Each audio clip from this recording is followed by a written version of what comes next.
저도 이제 이게 수료반과 입금위반을 같이 하니까 정신이 없더라고요. 왜냐면 과제도 너무 체크할 것도 많고, 그래서 이제 여러분의 과제는 우리 전수사님이 좀 정리해 주셨고 이제 그렇게 했는데, 그래서 어 우리 하나 한 명씩 또 각 질문에 대해서 이분의 것이 가장 나눔이 좋을 것 같다라는 것을 이렇게 표시해 주셔갖고, 그것들로 이제 저희가 오늘 나누면서 이 시간을 한번 같이 해보려고 생각합니다. 그래서 본인의 과제 갖고 계시죠? 네. 그래서 제가 이렇게 말씀해 주시는 분이 그냥 대표해서 그 질문에 대해서 나눈 것으로 하면 될 것 같습니다. 네, 진행 방식은 지난주와 비슷하게 저희가 이 워크북을 가지고 가는데, 여러분은 워크북까지 예습을 할 수 있는 또 시간들은 없을 것 같아서 워크북은 저희가 지금 정리하면서 같이 해나가는 것으로 그렇게 해야 될 것 같습니다. 네, 우리가 이제는 이 풍삼 첫 과정에 대해서 오늘 아까 세 번째 기수를 지금 하고 있는데요. 저는 뭐 늘 그렇지만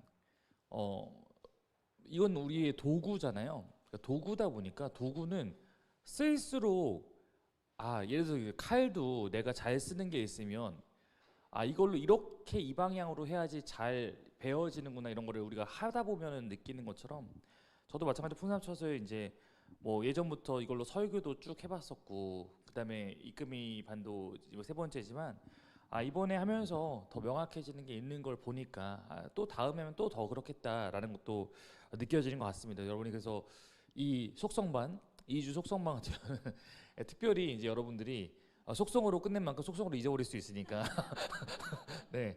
그래서 여러분들이 이거를 한번 흐른다 이번에.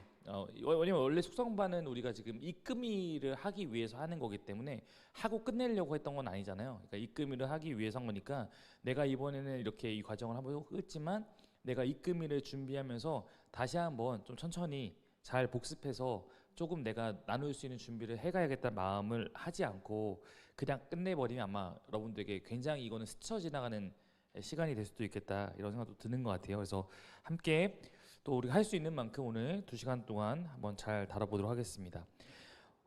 그 워크북에 있는 질문과 여러분이 낸 과제가 지난번에도 말씀드렸듯이 달라요. 달라서 어떤 거는 같은 것도 있고 유사한 것도 있고, 여러분에게만 있는 질문이 워크북에는 없는 경우도 좀 있어요. 내용은 다 똑같은데, 그래서 좀 그것을 이해하시고 우리 워크북에 있는 내용을 다뤄보겠습니다. 일단은 네. 그 책이요?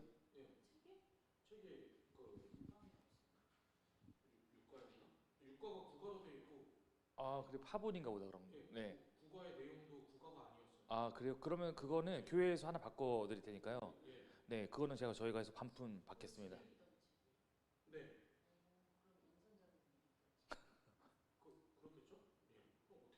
영상 보고 하셨나? 네. 네. 그래서 그거는 저희 주시면 저희가 거기 출판사에다가 네, 하겠습니다. 이거 새 거니까 이걸로 일단 가져가시고. 네. 네, 네. 아니, 안 쓴 겁니다. 새 거 갖고 온 겁니다. 네. 이건 제가 그럼 반환 받을게요. 네, 네. 쓰시면 될 것 같습니다. 네.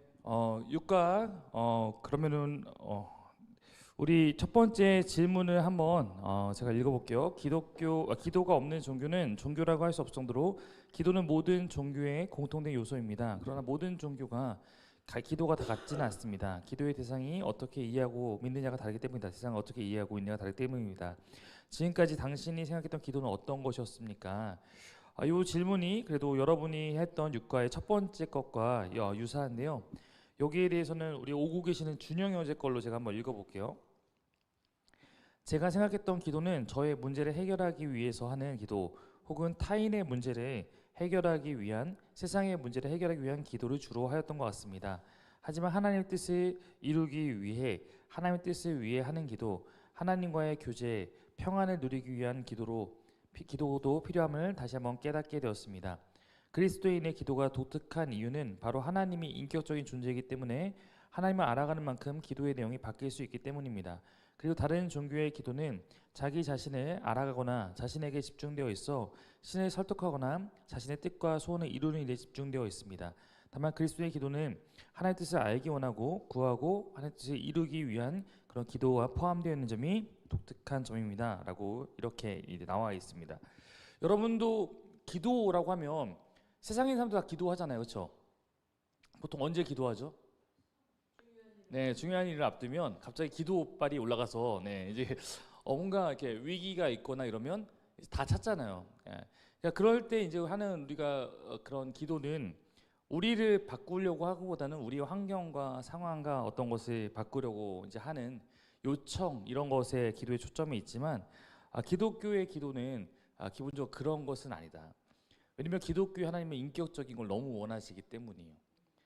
만약에 우리 인간관계에서도 예를 들어 우리 지혜자매님이 비치자매님 만날 때마다 맨날 이거 해줘 저거 해줘 맨날 이러면 만나기 싫겠죠.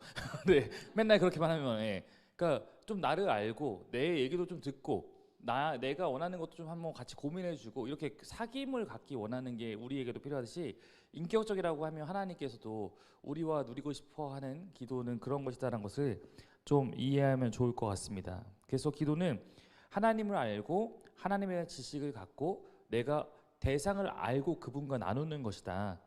우리가 또한 하나님께서 우리를 사랑하시고 우리를 자녀 삼아주시고 우리와 대화하기를 기뻐하시기 때문에 그런 것을 우리가 믿고 나아가는 것이다라고 이해하면 좋을 것 같습니다. 자, 이번에 그 좀 긴 질문을 한번 우리 정하자매님부터 한번 읽어주시겠습니까?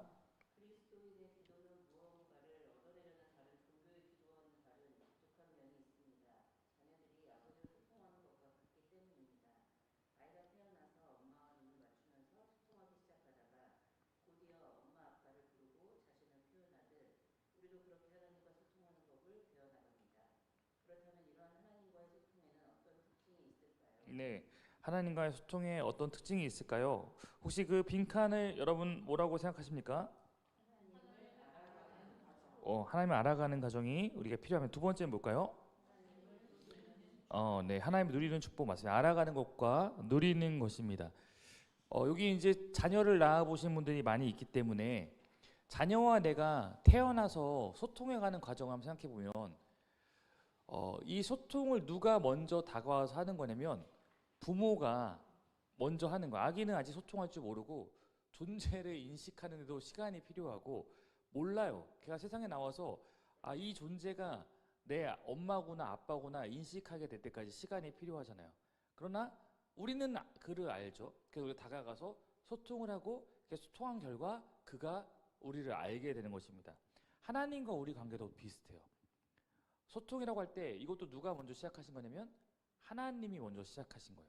하나님이 먼저 우리 가운데 오셔서 말을 거시고 소통하시고 그래서 우리가 우리의 삶에 간섭하시고 개입하시는 그 하나님에 대해서 느끼게 되고 알게 된 분과 인격적 관계를 맺고 인격적 관계를 맺다 보니까 사귐을 누리고 이렇게 나아가는 과정과 유사하다고 말을 할 수 있습니다. 그 다음 글을 한번 지혜자매님 한번 위에 넘겨서 읽어주십시오.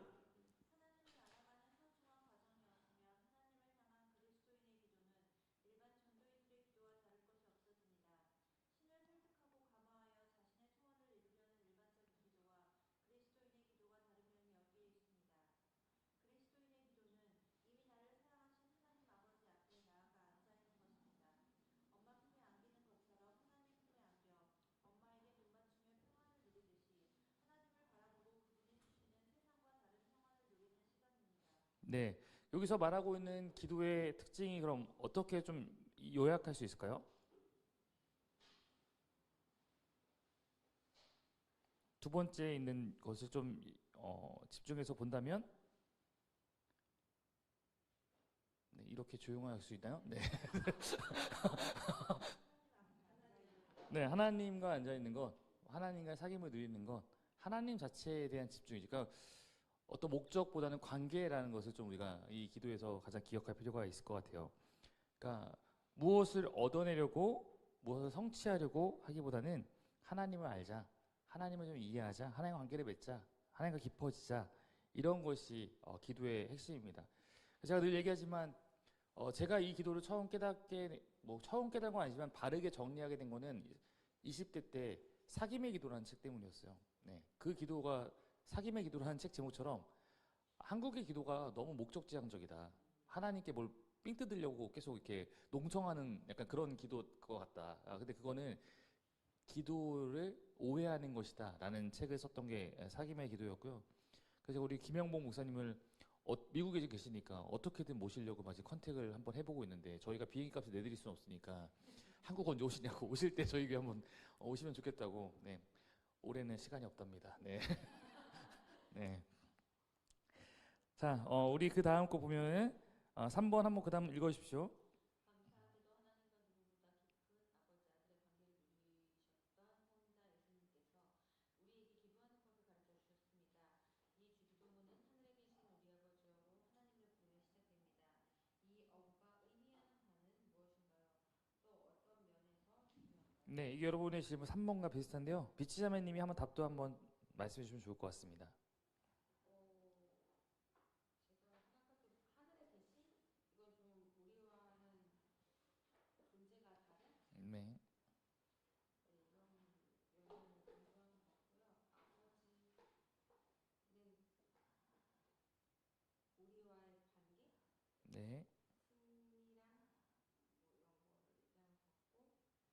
우리는 나 개인이 아닌 공동체의 네, 모든 필요를 얘기하는 네. 여러분들이 대부분 다 답을 잘 적으셨지만 하늘에 계신다라는 것은 하나님이 어떤 분인지에 대한 인정이니까 하나님의 존재에 대한 고백이라고 말했어요. 하나님이 어떤 존재라고 고백하는 거예요? 그렇죠. 우리와는 차원이 다른 존재이다. 우리가 지난주에 그 도표 하나 봤잖아요. 존재론적으로는 하나님과 우리 사이 무한한 간격이 있다는 것을 고백해 드린 거예요. 하나님, 사실 당신은 내가 마음대로 만날 수 없고 마음대로 제가 할 수 없는 그런 분임을 내가 고백할 수밖에 없습니다. 이게 하늘에 계시다라는 표현이에요. 근데 우리 아버지, 근데 우리가 당신을 아버지라 부를 수 있는 것이 얼마나 큰 감격입니까? 이것은 그 차원이 높은 하나님이 그러나 존재론적으로는 그렇지만 관계론적으로 나하고 자녀와 부모의 관계와 같은, 이거는 자녀와 부모의 관계가 인간들이 생각에 가장 가까운 거니까 하나님과 관계가 자녀와 우리의 부모의 관계라는 게 아니라, 왜냐면 하나님 관계가 무조건 그러하면 하나님 어떨 때는 부부라고 했다가 어떨 때는 종이라고 했다가, 그러니까 여러 가지 걸로 하나님과 우리 관계를 어떻게 이해해야 되는지 설명해 주는 건데, 아버지와 아들의 관계가 유대인 사이에서도 가장 친밀하고 그 사명을 이어받아서 해나가는 관계에 있다 보니까 그런 의미에서 나와 인격적이고 특별한 관계라고 말하는 거죠. 그리고 말씀하신 것처럼 우리라고 하는 것들이 좀 독특한데, 우리가 다 알다시피 이거는 이 기도가 갖고 있는 공동체성을 또한 드러내는 것이다. 이렇게 정리를 할 수 있을 겁니다. 다음 분이 주한글씨로 된 37페이지 부분 한번 읽어주십시오. 하늘에 계신 우리 아버지로 시작된 주기도문은 두 부분으로 나뉘어 있습니다. 하나님에 대한 기도와 우리 자신을 위한 기도가 바로 그것입니다. 여기서 우리는 하나님에 대한 기도가 나온 다음에 우리 자신을 위한 기도가 나온다는 사실에 먼저 주의를 기울일 필요가 있습니다. 우리는 우리를 사랑하여 주신, 우리에게 모든 것을 다 주시는 아버지 앞에 나아가지만 그분은 나의 하나님이시기 앞에 우주를 지으시고 인간 역사를 주장하시며 우리 교회와 개개인의 주인이신 하나님이십니다. 그러므로 아무리 영적으로 어린아이라 할지라도 하나님 앞에 나아갈 때는 그가 누구신지를 기억해야 합니다. 네. 그 우리 뭐 영화 같은 데 보면은 막 아까 위급한 순간에 막 다 찾잖아요. 아무나 들어라잖아요. 결국은 이거. 그렇죠. 아무나 내게도 들어라. 이렇게 하는 거죠. 기도의 본질은 내가 지금 누구한테 나가서 기도하는지를 알고 나아가는 게 중요한 거죠. 그러니까 왜냐면 아까 그들의 기도는 누구든지 들으면 내가 그 인정할게, 약간 이런 거라면 우리는 정확하게 예를 들어 뭐 지수가 나한테 와서 목사님 제가 이런 부탁 있습니다. 제가 지수하고 저의 관계가 있으니까 제가 그거를 어떻게 들어주려고 하고 이렇게 하지만 대뜸 모르는 사람이 그러면은 제가 똑같이 반응할 수 없잖아요. 그런 것처럼 하나님을 어떤 분인지 알고 우리가 그것을 인정하고 하며 나가는 게 중요하다. 그리고 주기도문으로 기도한다고 이제 하는 것도 이제 우리가 다루는데, 아마 이게 어렵다라는 고백들도, 그러니까 아직 익숙하지 않은 고백들도 되게 많이 이제 풍삼쳐서 끝낸 분들도 이제 해요. 시도해 보지만 쉽지 않다. 근데 가장 먼저 주기도문의 기도가 가진 특성이 있다면 여기서 지금 요약한 것처럼 뭐 어떤 특성이 있는 거예요? 우리의 기도는 뭘로 시작하죠? 항상 내 요구, 내 이야기이지만 주기도문의 기도를 한다는 거에 세세하게 못하겠으면 가장 첫 번째는 뭐부터 하라는 거로? 하나님에 대한 기도부터 하라는 거예요. 그게 가장 가까운 접근이요. 첫 접근. 내가 내 이야기만 하지 말고 하나님이 지금 뭘 원하실까에 대한 것들을 좀 생각하고 하나님의 입장에서 좀 그것들이 이루어지기를 위한 또 하나님 입장에서 하나님이 나에게 원하시는 것 이런 걸 좀 더 고민하는 것을 내가 습관화하는 기도가 필요하다는 거예요. 그리고 나서 그게 좀 익숙해지면 그 하나님의 기도에는 그치 이걸 기도하고 이걸 기도 이렇게 이제 그 다음 해야 되는 거지. 안 그러면 어려울 수 있거든요. 그래서 첫 번째는 하나님을 위한 기도를 내가 먼저 하자. 나도 급하지만 지금 하나님이 나에게 원하시는 거, 하나님 우리에게 원하시는 거, 저 하나님의 답답한 마음을 위해서 어떤 걸 위해서 기도하고 또 이런 것들에 대해서 이제 생각하는 것이 첫 번째다. 그래서 주기도문은 크게 보면 몸통이 두 개인 거죠. 위에는 하나님을 위한 기도, 아래는 우리를 위한 기도 이렇게 되어 있는 거예요. 그러니까 우리를 위한 기도 잘못됐다는 건 아닌데 둘 다 균형이 필요하지만 선우는 있다는 거예요. 예, 선우는 필요하다는 거죠. 그래서 우리가 하나님을 위한 기도를 먼저 배워가려고 합니다. 4번이 그건데요. 하나님의 기도는 크게 보면 세 가지로 되어 있어요. 즉 이름, 나라, 뜻.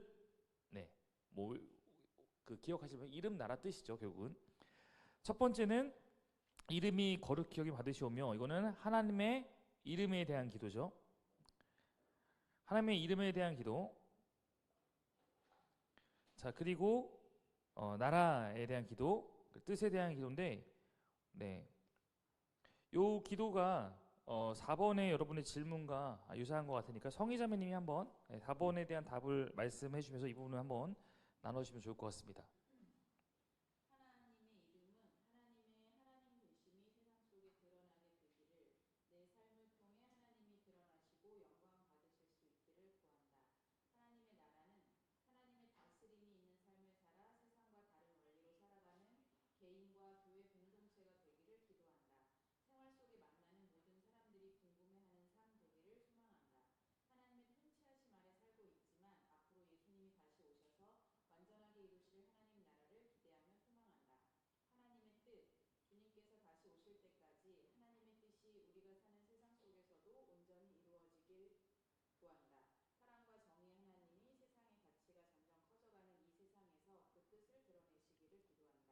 또한 그 하나님의 뜻이 무엇인지 알기 위해 하나님을 더 알아간다. 네, 그래서 이름에 대한 기도라고 하면 우리가 뭐 하나님 이름 이렇게만 할 수 없으니까 이름에 대한 기도가 뭔지 알아야지 이 영역에 대한 기도를 하나님 원하시는구나 라고 알 수 있는데, 그것은 하나님의 그 완전함, 하나님의 이름이 거룩하다라는 것을 우리가 그렇게 선포해 드리기도 하고 우리의 마음으로 고백하기도 하고 그 이름의 완전성을 찬양하는 거죠.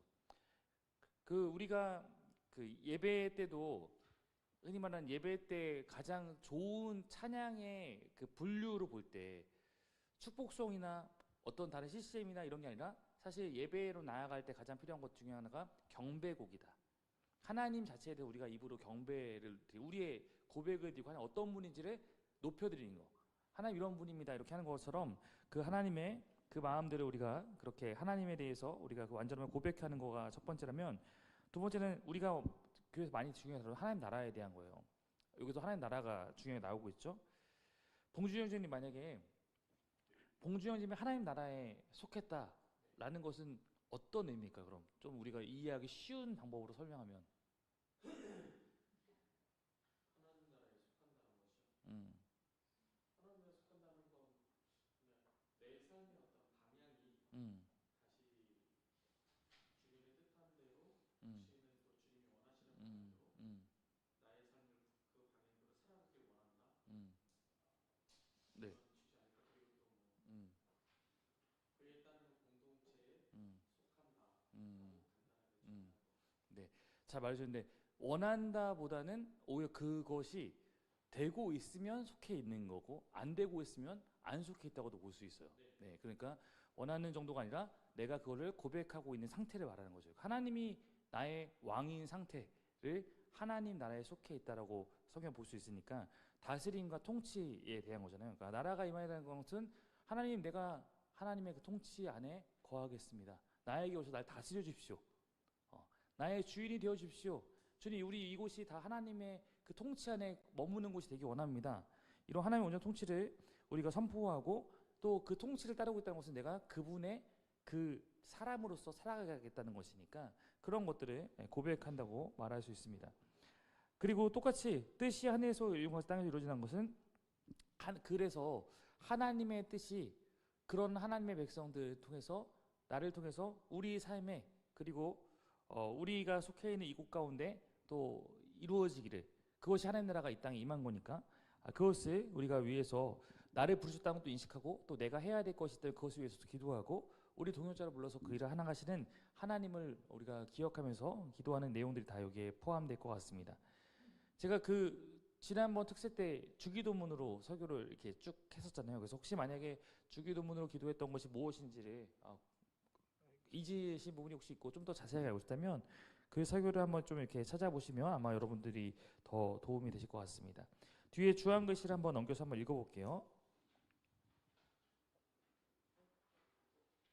네, 38페이지입니다. 먼저 아버지의 등이 나를 통해서 교회를 통해서 어떻게 세상 속에서 거룩히 여김을 받을 수 있는지 묵상하고 떠오르는 내용을 가지고 기도하십시오. 하나님의 다스림이 온전히 임할 날을 기다리며 그날이 어서 오도록 그날이 올 때까지 하나님 나라 백성답게 살기 위해서 어떤 기도를 드려야 할지 묵상하고 떠오르는 내용을 가지고 기도하십시오. 그리고 특별히 나의 삶의 여러 영역에서 하나님의 뜻이 이루어져야 할 부분들을 생각해보고 떠오르는 부분이 있다면 그 내용을 아버지께 알려보십시오. 되게 특이한 표현이 있죠. 그래서 반복되는 게 뭐죠?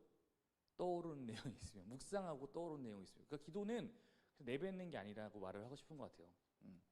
그러니까 기도를 할 때 저는 이거를 위해서 보통 글을 많이 쓰는데 기도를 글로 쓰는 거죠. 왜냐면 그래야지 생각할 시간이 좀 생기더라고요. 내가 이 글을 이 부분에 대한 이렇게 글을 쓰기 전에 이 부분에 잠깐 묵상하면서 또 거기를 하나 쓰고 그러니까 기도를 할 때 우리는 막 이렇게 기도를 잘한다는 게 쉬지 않고 빠르게 예, 어떻게 보면 말을 하는 거 막힘없이 네.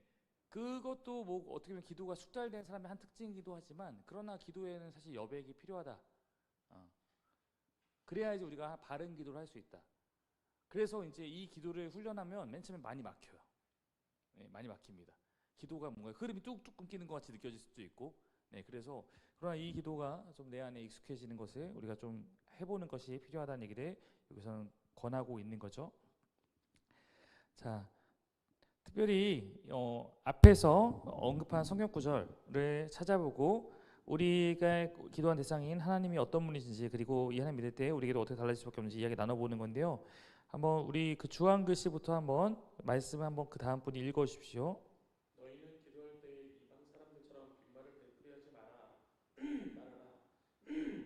그들은 말을 많이 하여야만 들어주시는 줄로 생각한다. 그러므로 그들을 본받지 말아라. 하나님 너희 아버지께서는 너희가 구하기 전에 너희가 필요한 것이 무엇인지를 알고 계신다. 자기 아들을 아끼지 않으시고 우리 모두를 위하여 내주신 분이 어찌 그 아들과 함께 모든 것을 우리에게 선물로 거저주지 않으시겠습니까? 네. 이 내용이 여러분의 질문 2번에 있었잖아요. 한번 이 내용에 대한 얘기는 우리 지혜자매님을 통해서 한번 들어봅시다. 하나님은 우리가 구하기 전에 이미 우리에게 있어야 할 것을 다 아시는 분이십니다.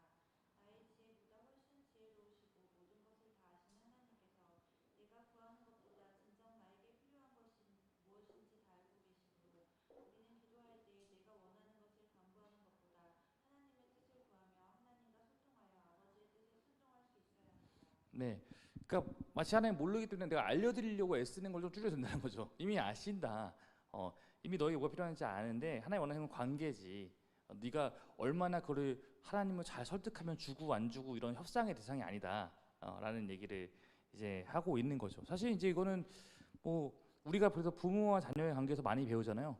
자녀에게 뭐가 필요한지를 내가 알죠. 어떤 때는 얘가에게 이게 지금 필요하니까 줘야 될 수도 있지만 지금 필요하지 않다고 여기면은 아직 아니라고 얘기해 줘야 될 때도 있는 것이고 그 부분에 대해서 같이 얘기 나누고 함께 그 관계 안에서 있기를 더 원하시는 거지 막 얼마나 조리 있게 날 설득하면 내가 이렇게 하는 이런 문제의 영역이 이미 아닌 관계에 들어가 있다고 말씀하고 있는 거니까 우리가 그런 부분을 좀 기억할 필요가 있을 것 같습니다. 아까 6번은 나눴으니까요. 7번입니다. 우리 7번은 한번 지수가 읽고 지수의 답을 5번 답으로 하면 되겠죠? 이번 주에 언제 어디에 당신의 골방을 만들어 하나님을 위한 기도를 드릴지 서로 이야기하고 서로를 위해서 일주일 동안 기도해 줍시다. 네. 방에 딸린 옷방이 있어서 기도할 때 그 방에서 기도를 합니다.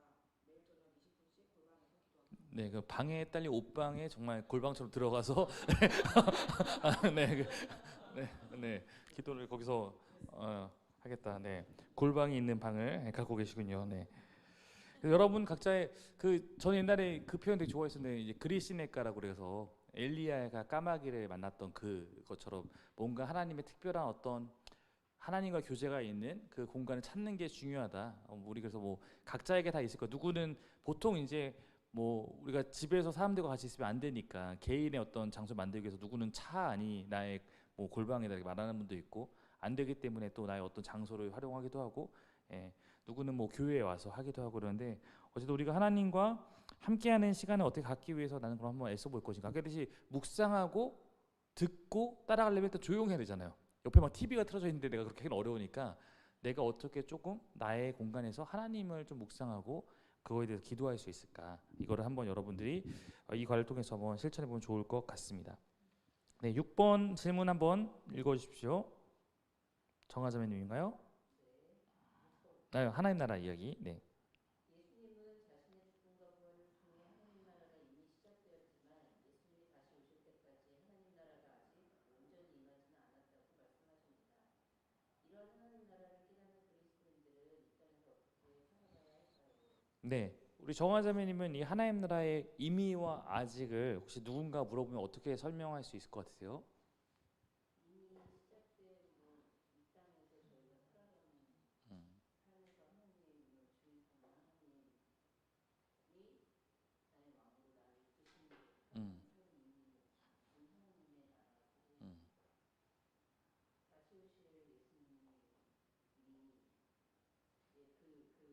다시 오실 예수님과 살아갈 만나는 그 나라가 이제 아직 오지 않음을 음. 저희가 알고 그걸 준비하고 살아간다고 이렇게 얘기해요. 네.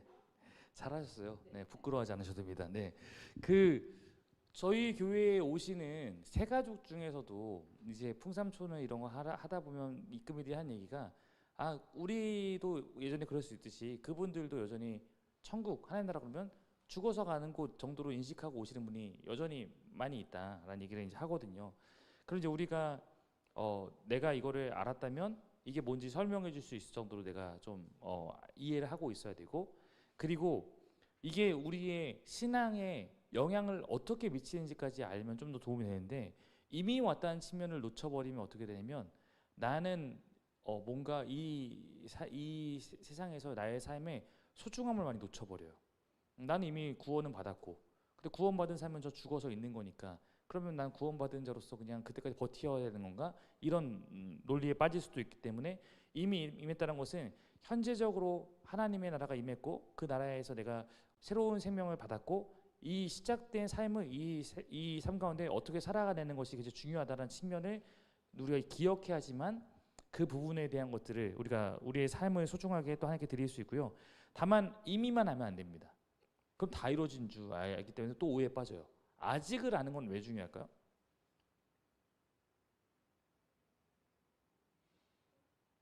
소망이 그러니까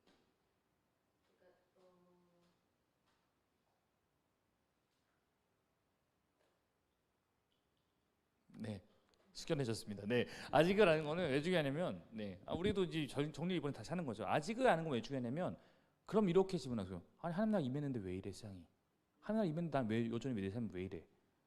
아직을 아는 거는 하나님 나라가 임해서 내 삶에 변화되고 바뀐 어떤 흔적들과 소망이 있지만 우리는 여전히 이 땅은 여전히 악이 존재하고 아직 하나님 나라의 완성이 되지 않았기 때문에 성경에 보면 우리는 하늘과 이 땅 사이에 같이 살아가는 이중 구조 가운데 살아가기 때문에 여전히 깨어있는 세상에 어려움이 나에게 찾아올 수도 있고 내 삶에 구원받아서 회복된 부분도 있지만 여전히 내가 이 땅에 살기 때문에 갖고 있는 한계도 있고 이런 부분에 대해서 이해하고 더 하나님의 그 완전하심을 위해서 내가 소망하는 비숍이 말했던 그 소망을 위해서 우리가 이 아직의 영역도 잘 이해하는 것이 필요합니다. 아직의 영역을 이해하지 못하면 또 반대쪽 논리에서 우리가 신앙의 어떤 어려움을 겪을 수 있거든요.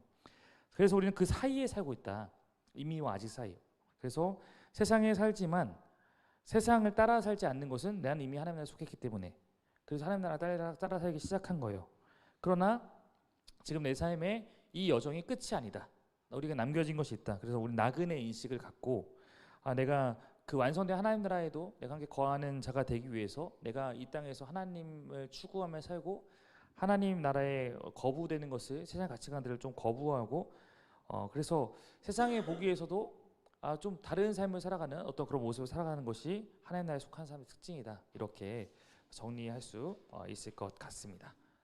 네, 우리 넘어가 보겠습니다. 풍삼철에서 가장 강조하고 있는 것은 그래서 배타적인 시간, 하나님과의 텐텐텐의 시간을 갖는 것을 하고 있기 때문에 점검들이 계속 나오고 있어요. 우리는 7과를 그래도 지금 넘어가야 되기 때문에 7과를 넘어가서 1번에 대한 부분을 한번 다뤄보도록 하겠습니다. 네, 7과 1번 부분은 한번 우리 정하자매님이 한번 읽어 주십시오. 지난 장에서 주기도문의 첫 부분, 하나님에 대한 기도를 배웠다면 이제 우리 자신을 위한 기도를 배울 차례입니다. 당신은 지금까지 자신을 위해서 기도할 때 주로 어떤 내용을 가지고 기도했습니까? 네, 어떤 내용 가지고 기도하셨습니까? 1번 질문과 유사한데요. 네, 어린아이와 같은 기도를 늘 했던 것 같습니다. 나의 필요를 구하기만 하는 기도였습니다. 하나님, 이것 주세요, 저것 주세요, 살려주세요, 도와주세요. 이 사람 좀 혼내주세요. 네, 가다가 자빠지게 해주세요. 네, 그런 기타 등등 나의 필요를 구하는 그런 기도였습니다. 네, 하나님의 뜻에 맞추어서 기도하는 것이 필요함을 깨달았습니다. 네, 네. 우리에게 많은 공감을 불러일으키는 그런 답이었습니다. 네, 그렇죠. 우리가 거기서부터 시작할 수는 있어요. 네. 때로는 너무 기도를 어렵게 가르치면 시작 자체가 안 되기 때문에 거기서 시작할 수는 있다. 처음에는 무슨 기도든 하는 것 자체가 뭐 필요할 수 있지만 그러나 그것이 고착화되지 않도록 우리가 이 풍삼천을 통해서 빨리 도와주려고 하는 거죠. 네. 같이 도와주는 것이 필요하기 때문에 우리도 이 부분에서 기도를 다시 한번 바르게 하기 위해서 하고 있습니다. 2번, 3번이 여기 내용의 질문이 딱히 없는데 여기 지금 이 다룰 내용과 비슷하기 때문에 2번, 3번도 한번 저희가 다뤄보도록 하겠습니다. 주기도문 나오는 자신을 위한 기도는 성경에 하나님을 믿는 자들과 그렇지 않은 자들이 차이가 날 수밖에 없습니다. 어떤 면에서 그렇습니까? 우리 이 부분은 지수가 한번 이 부분도 답을 한번 해주면 좋겠습니다. 2번 네. 믿지 않는 자들은 당장 눈에 보이는 자신의 안위와 자신의 혼전이 나아지길 바라며 정욕을 가지고 기도하지만 믿는 자들은 온전히 하나님을 의지하기를 바라며 기도합니다. 매일매일 하나님께 의지하면서 하나님 나라에서의 생존 방식을 따르며 기도하기 때문에 믿지 않는 사람들과 다른 기도를 합니다. 네, 그렇습니다. 우리 야고보서 4장 3절이 무슨 내용인지는 아시죠? 3번에 나오는 야고보서 4장 3절은 정욕대로 우리가 구하기 때문에 하나님께서 응답하지 못한다 이런 얘기인데 여기에 대해서 그럼 하나님 응답할 수 없는 기도가 무엇인지 지혜자매님이 한번 말씀 한번 해주십시오. 야고보서 말씀에서 나의 욕심을 위해 구하는 기도는 하나님께서 응답하지 않으신다고 말씀하고 있습니다. 우리의 마음도 꿰뚫고 계시는 하나님께서 우리의 기도가 나의 이기적인 욕망이나 세속적인 욕심 때문인지 아니면 하나님의 뜻에 순종하기 위함인지 다 알고 계십니다. 네. 그래서 우리가 기도를 하는 행위가 중요한 게 아니라 결국 기도에 대한 우리의 태도, 마음이 중요하다는 얘기를 우리가 여기서 다뤘습니다. 우리 워크북 돌아와서 2번에 보면 주기도문에 나타난 우리를 위한 첫 번째 내용은 오늘 우리에게 일용할 양식을 주시옵고입니다. 바쁜 세상살이 하는 우리는 직장, 성공, 병고침, 결혼 등 구해야 할 것이 많은데 예수님은 왜 일용할 양식을 구하라고 했을까요? 이 기도는 우리에게 무엇을 가르치고 있는 걸까요? 요 빈칸은 뭘까요? 하나님 나라 백성의 생존 방식입니다. 한번 밑에 있는 주한 글씨 다음 분이 한번 읽어 주십시오. 일용할 양식을 위한 기도는 소박해 보이지만 이 세상 속에서 살면서 세상의 원리대로 살지 않고 하나님의 원리를 따라 살겠다는 하나님 나라 백성의 놀라운 고백이 강구입니다.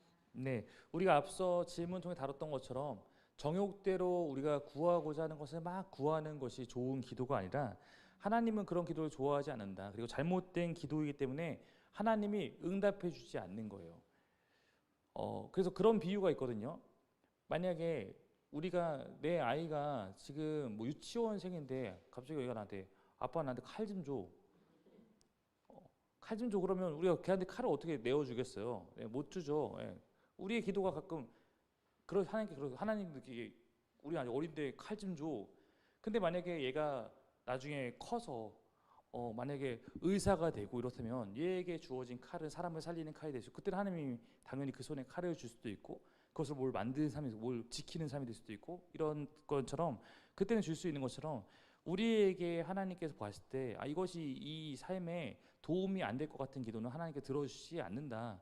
왜 하나님 내 기도 안 듣고 있어요? 그러면 그게 널 위한 거야 임마, 이렇게 하나님 말씀하시는 것일 수도 있는 것이죠. 그리고 우리 하나님 원하시는 것은 하나님을 더욱더 의지하는 삶을 살겠다는 고백 가운데 우리를 살아가는 거기 때문에 오히려 여기서 우리의 필요 부분에서 가르치는 것은 일용할 양식에 대한 그런 거죠. 일용할 양식을 가장 성경으로 잘 보여주는 사건은 만나입니다. 만나. 그렇죠? 만나의 법칙이 뭘 말해주죠? 우리한테? 그렇죠. 매일 주님을 찾으라는 거죠. 매일. 나에게 어떤 여유분을 갖고 있으면 하나님께 나오지 않겠죠. 나 어제 모아놨으니까. 그럼 그거 썩은 양식이야. 매일매일 나에게 찾아라. 나를 찾아라. 근데 안식일은 어차피 주님 만나니까 안식일 날은 그 전날 이틀씩 받을 수 있는 거는 어차피 주님 만날 거니까 그걸로 대체된다면 다른 날은 내가 너 먹여 살리는 거 하루도 잊지 마. 너가 만약에 모아놓은 거였으면 너 분명 그거 의지할 거야. 하나님을 그렇게 의지하고 살아가는 태도를 잊지 마는 것을 가르치는 거기 때문에 일용할 양식도 같은 어떤 우리가 매일매일 기도 속에서 하나님 제가 오늘도 당신의 보살핌으로 살았습니다. 하나님 오늘도 저에게 직장에서 제가 하루를 잘 보낼 수 있도록 하나님이 저를 도우셨습니다. 이런 어떤 걸 고백하고 하는 삶을 우리에게 가르치고 있는 것이라고 말할 수 있겠습니다. 3번 우리 자신을 위해 두 번째 기도는 우리가 우리에게 죄 지은 자를 사하여 준 것 같이 우리 죄를 사하여 주시옵고입니다. 이 기도의 의미가 무엇일지 이거는 하나님 백성의 뭡니까? 관계입니다. 그 다음 분이 한번 주한글씨 읽어주십시오. 이렇게 용서를 위한 기도는 우리 개인의 깨진 관계와 이로 인한 내면의 갈등을 해소하기 위한 기도를 넘어서서 우리가 맺고 있는 다양하고 다면적인 관계 속에서 하나님의 평화를 이루기 위한 기도입니다. 이미 우리는 하나님과 평화를 이루었으므로 우리의 이웃 그리고 우리가 사는 세상 속에서 샬롬 곧 하나님의 완전한 평화를 이루고 그래서 우리 내면에서 온전한 샬롬을 누리기 위한 기도인 것입니다. 네. 그래서 주기도문에서 용서를 구했는데 사실 우리가 용서를 하는 것이 우리의 힘으로 되게 쉽지 않을 때가 많잖아요. 우리가 누굴 용서한다는 것이 내가 뭐 용서할 주권이냐 이런 건 아닐 수 있겠지만 내가 용서하는 건 내 마음에서 그를 미워하는 마음을 내가 돌이키겠다는 거잖아요. 적어도.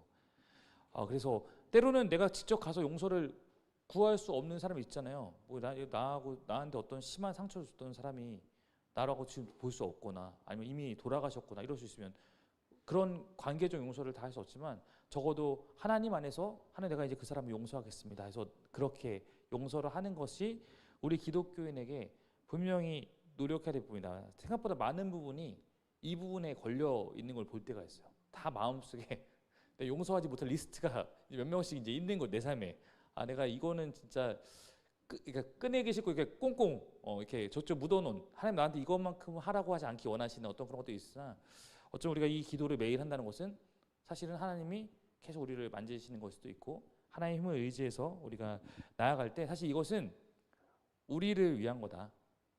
용서를 통해서 누군가 미워하는 그 마음을 극복해 나가면서 우리가 더 하나님에서 평화롭고 샬롬을 누릴 수 있는 것을 원하기 때문에 그렇다. 그래서 이거는 하나님의 용서와 우리 용서가 밀접하게 관련했다는 것을 보여주는 거잖아요. 뭐 꼭 조건부가 아니라 하나님의 용서를 기억하는 사람이 내가 내 힘이 아니라 하나님의 힘을 빌어서 누군가를 용서할 수 있고 누군가를 용서하는 그 사람이 하나님께서 또한 용서하시는 사람이라는 것을 동전의 양면처럼 보여주고 있는 것입니다. 자, 이게 그래서 우리를 위한 기도 세 가지인데 첫 번째 양식에 대한 기도였고 두 번째는 용서에 대한 기도였고 세 번째는 이 4번에 나온 겁니다. 우리를 위한 세 번째 기도는 우리 시험에 들게 하지 말라 악에서 구해달라라는 기도입니다. 이 기도는 하나님이 우리 시험하는 뜻이 아닙니다. 이 기도는 어떤 의미인지 하나님 나라 백성이 뭐라고 말할 수 있을까요?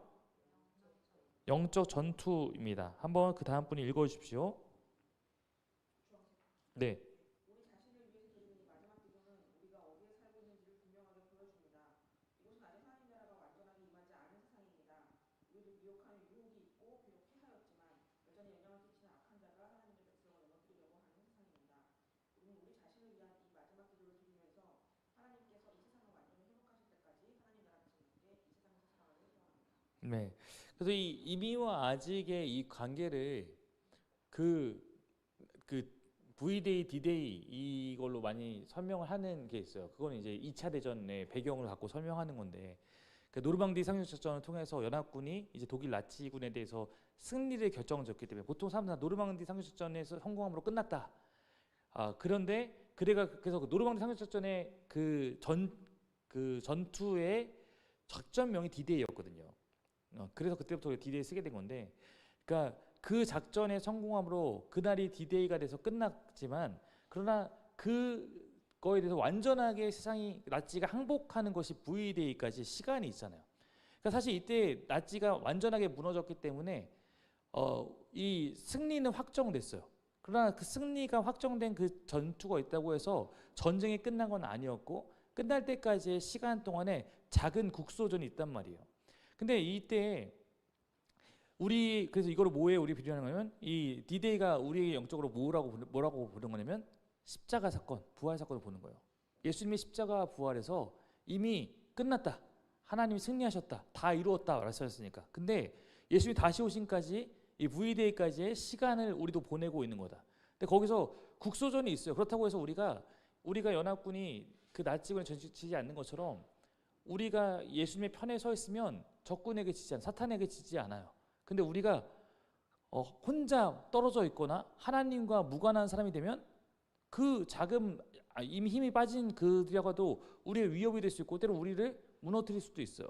그러니까 우리가 이미 하나님께 승리하신 하나님 곁에 붙어 있고 그분과 함께하면 우리는 악에게 지지 않지만, 우리가 거기에 대해서 그렇지 않을 가능성도 남아있기 때문에 우리는 그래서 하나님 우리를 지켜주십시오, 하나님 우리를 보호해 주십시오, 하나님 우리와 함께해 주십시오라고 기도해야 되고, 마치 내가 혼자 나가서 제가 다 싸우고 이기올게요 이렇게 교만 떨지 말고 하나님을 의지하는 것을 늘 기억해야 된다, 이런 얘기를 여기서 지금 가르치고 있는 겁니다. 그래서 시험과 악에서 우리를 보호해달라라는 기도를 예수 가르쳤어요.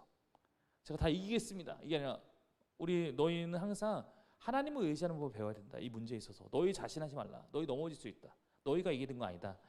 이 싸움은 너희 것이 아니다. 이런 것들을 가르치고 있습니다. 그래서 우리는 주님, 제가 시험에 약합니다. 제 시험에 들게 하지 않도록, 시험에 들지 않도록 도와주십시오. 제가 악에 빠질 위험성이 많은 인간입니다. 저를 악에서 보호해 주십시오 라고 하면서 나를 악에서 돌이키기 위한 성령님의 음성에 귀를 기울여줘. 내가 악에게서 이 기도가 만약 이렇게 되면 잘못되는 거죠. 저 시험에 들게 하지 말고 악에 구하십시오 그래놓고 하나님이 나에게서 막 말씀하시면 야, 너 그러고 하면 안 돼, 너 그렇게 하면 안 돼 말하는데, 기도는 이렇게 해놓고 막 열심히 악을 향해서 행하고 있으면 당연히 악에 빠지죠. 이렇게 기도한다는 거는 그냥 기도만 이렇게 하고 주문이 아니라 그 마음으로 나를 바꾸시고 너 그렇게 하면 멈춰, 너 이 부분은 이렇게 해야 되라고 말씀하시는 하나님의 음성을 듣고 그분을 따라 살겠다는 것으로 연결돼야지 우리가 승리할 수 있다라고 말할 수 있을 것입니다. 자, 5번 보면 주기도문의 마지막 부분인 나라와 권세와 영광이 영원히 아버지께 있사옵니다라는 구절이 있어요. 근데 이 부분은 성경에서 이렇게 어떤 사본에 있고 어떤 사본에 없는 것들 가로쳐 있는데, 주기도문에도 이 부분이 그런 거거든요. 그래서 보통 이런 거는 후대에 삽입돼 있을 가능성이 매우 높아요. 마가복음 16장도 마지막에 보면 엄청나게 많은 분량이 가로쳐 있어요. 그러니까 이거는 그러면 이거는 원본에는 없을 확률이 있어. 근데 기독교인들이 그래도 어느 순간부터 이거를 성경의 일부로 받아들여 사용했기 때문에 여기 가로친 건 성경이 아니에요 이렇게 말한 게 아니라 이거는 원본에 없을 수 있지만 그러나 초대 기독교인들부터 계속해서 인정해왔던, 그래서 성경의 본문을 받아들인 거야 라고 이해할 수 있으니까 이것도 그렇게 이해하시면 되는 거예요. 그래서 후대에 삽입됐다는 것을 갖고 후대에 삽입된 거 안 해야 되나 이런 게 아니라 후대에 첨부될 수 있겠지만 초기 기독교인들이 계속 고백했던 내용이다, 이렇게 보면 좋을 것 같아요. 그럼 이 기도는 어떤 의미가 담겨 있다고 볼 수 있을까요?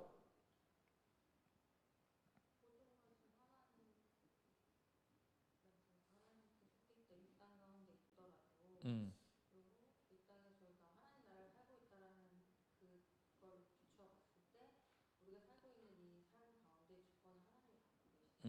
맞아요. 그거에 대해서 마지막 이 기도 가운데 함께 다시 한번 선포하고 고백하는 내용이에요. 그래서 보통 이거가 아마도 초대교회에서 회중들의 답송이었을 거다. 그러니까 누군가 이 앞에서 이 주기도문의 내용을 고백하면 다 같이 마지막에 나라와 권세와 이렇게 함으로써 이 모든 앞에서 나왔던 내용들에 대해서 우리가 정말 그렇다고 고백합니다 라고 하는 아마 그런 내용으로 사용되지 않았을까. 그래서 눈에 보이지 않는 하나님 나라와 권세와 영광을 그렇게 고백하는 것으로 기도를 마무리했을 거라고 이해하고 있습니다. 그래서 해도 됩니다. 네, 이거 해도 돼요. 네, 누군가는 계속 하면 안 된다. 이렇게 말하는 분도 있는데, 자, 주기도문을 따라 기도하면 하나님 아버지 앞에서 하나님의 이름과 나라와 뜻을 위해 기도한 이후에 하나님의 관점을 가지고 자신을 위해 기도하게 됩니다. 주기도문을 따라 기도도 우리가 누릴 수 있는 유익으로는 어떤 것이 있을까요? 주한 글씨 한번 다음 분이 한번 읽어주십시오. 많은 사람들이 하나님의 뜻이 무엇인지 모른다고 이야기하지만 만약 자신을 위한 세 가지 기도뿐 아니라 하나님을 위한 세 가지 기도까지 함께 드린다면 적지 않은 경우 하나님의 뜻은 자연스럽게 드러나곤 합니다. 네, 하나님을 뜻을 위해서도 우리가 기도하는 법을 배우게 되고, 나에게 진짜 무엇이 필요한지에 대해서도 다시 한번 보게 된다는 거예요. 내가 지금 구하는 나의 기도가 하나님을 위한 기도와 이 기도를 따라 하다 보면 혹시 내가 지금 하나님을 덜 의지하기 때문에 이런 기도를 하고 있는 것이 아닌가? 나의 기도도 바뀌어간다는 거예요. 아까 우리가 앞에 얘기했듯이 제가 어제 금요일도 마침 이 내용을 얘기했지만 어떤 사람은 기도할 때마다 더 자기중심성이 강화돼요. 왜냐면 기도 내용이 다 자기중심적이니까. 그걸 열심히 기도할 때마다 내가 더 강화되는 거잖아요. 예. 우리가 그거 알죠? 그 흔히 말해서 이렇게 뭐 술에 대한 문제면 술을 끊기 위해서는 술을 미워해야 되는 것이 아니다. 술을 미워한다는 거는 술을 계속 묵상하고 있는 것과 똑같아요. 그럼 술을 못 끊어요. 술을 미워하는 게 아니라 하나님을 더 사랑해야 된다. 하나님 무엇이 더 원하실까를 사랑하다 보면 하나님이 원하시는 것 집중하다 보면 하나님이 싫어하시는 것 같은 거는 안 하게 되는 거다.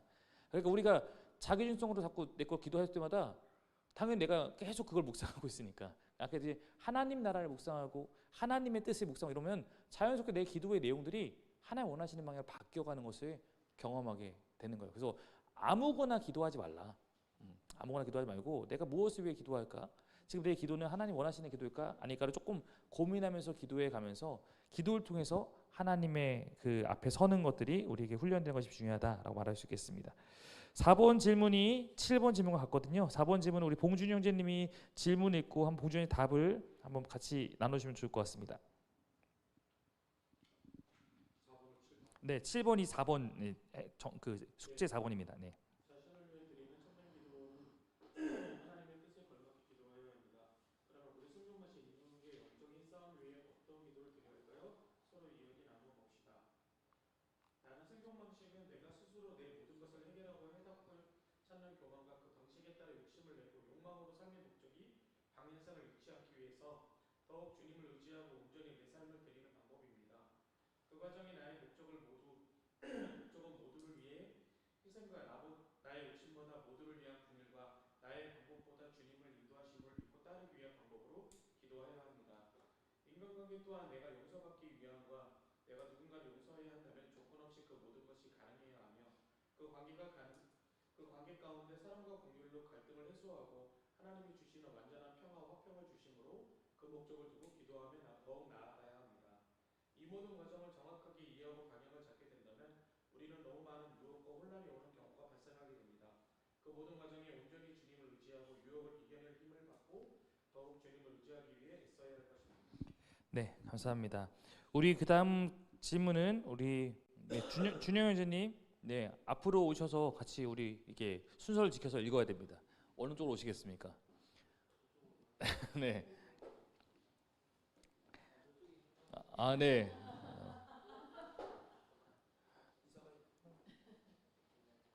네. 준영 형제님이 8번 그 내용이 여러분의 숙제 5번이니까 질문을 읽고 준영 형제님이 답을 한번 나눠주시면 감사하겠습니다.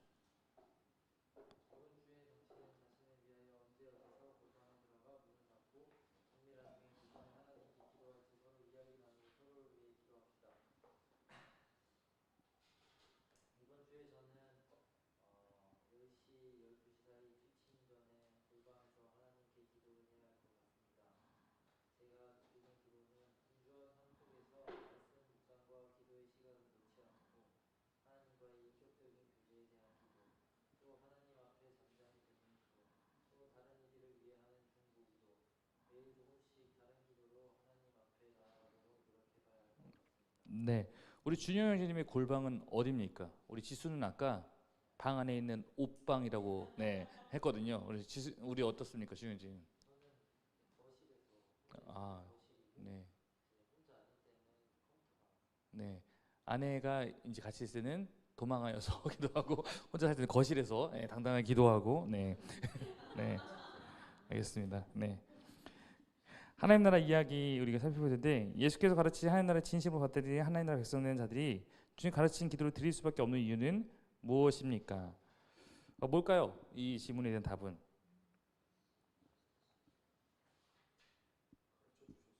네.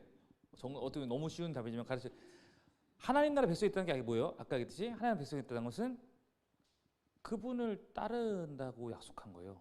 그러면 따른다고 했으면 따라야 되는 거니까 이렇게 가르쳤으니까 이렇게 기도하는 너무 당연한 거예요. 맞아요. 그러니까 우리가 하나님 나라 백성이 있다는 것이 그분의 통치 아래 내가 종이 된 거구나. 내가 그분을 따르겠다는 그분 나의 주인 되시구나. 왕이 되시구나. 왕이 이렇게 가르쳤으면 내가 따라야지. 내가 왕을 따르는 거지. 내가 따르지 않고 있다면 안 되는 거니까 적어도 이 따른다는 게 노력한다는 진실성을 갖고 있는 거잖아요. 그래서 하나님 주인을 삶이기 때문입니다. 그래서 당대에 다른 이데올로기들을 거부하고 살았어요. 기독교인들은 황제의 숭배에 대해서 이게 그냥 황제의 통치권을 인정하는 정도는 당연히 필요하죠. 우리도 지금 이거 나라의 통치를 인정 안 하고 나 이렇게 난 하나님의 백성이 이렇게 하게 되면 이제 정강훈 되는 거고 그럴 수 없으니까 예. 통치를 인정하는데 통치 인정한 것과 숭배하는 건 다른 거잖아요. 그러니까 우리가 숭배하지 않기 때문에 기독교인들은 잘못된 거에 대해서 이렇게 하면 안 됩니다라고 얘기할 수도 있는 거고 그래서 우리는 그런 마음 가운데 분별해야 되죠. 자신들의 고백에 걸맞는 삶을 추구하는 것입니다. 그래서 이 땅에 하나님 뜻을 이루기 위한 기도하기 때문에 이미 하나님 나라에 살아가지만 그 안에서 하나님 가르친 기도를 하면서 하나님 원하시는 삶을 살아가는 것이다라고 정리할 수 있겠습니다. 네, 8과까지 하고 잠깐 쉴게요. 8과까지 나가고 자, 8과는 그럼 기도와 말씀의 삶 우리가 지금 계속 나누고 있는 인격적 관계로서 우리가 주어진 이런 것들을 어떻게 온전하게 더욱 누릴 수 있을까에 대한 과입니다. 우리 한번 1번 들어가면 부분을 다음 분이 한번 읽어주시겠습니까?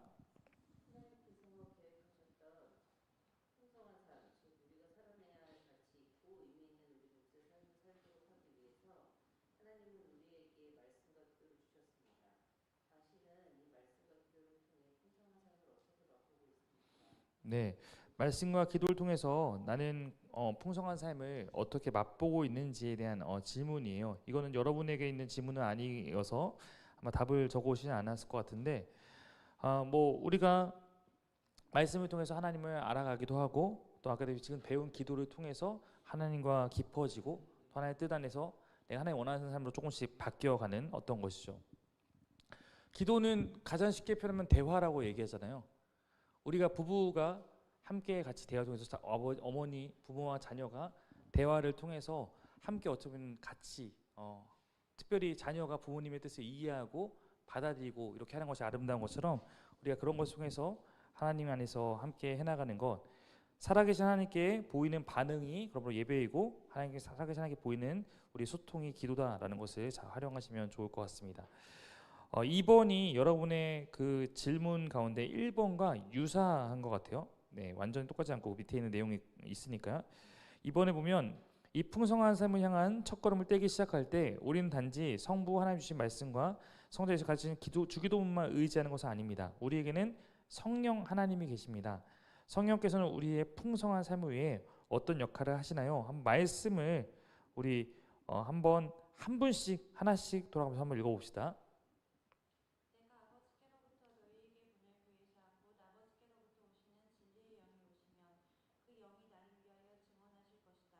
아멘. 그러나 그분 곧 진리의 영이 오시면 그가 너희를 모든 진리 가운데로 인도하실 것이다.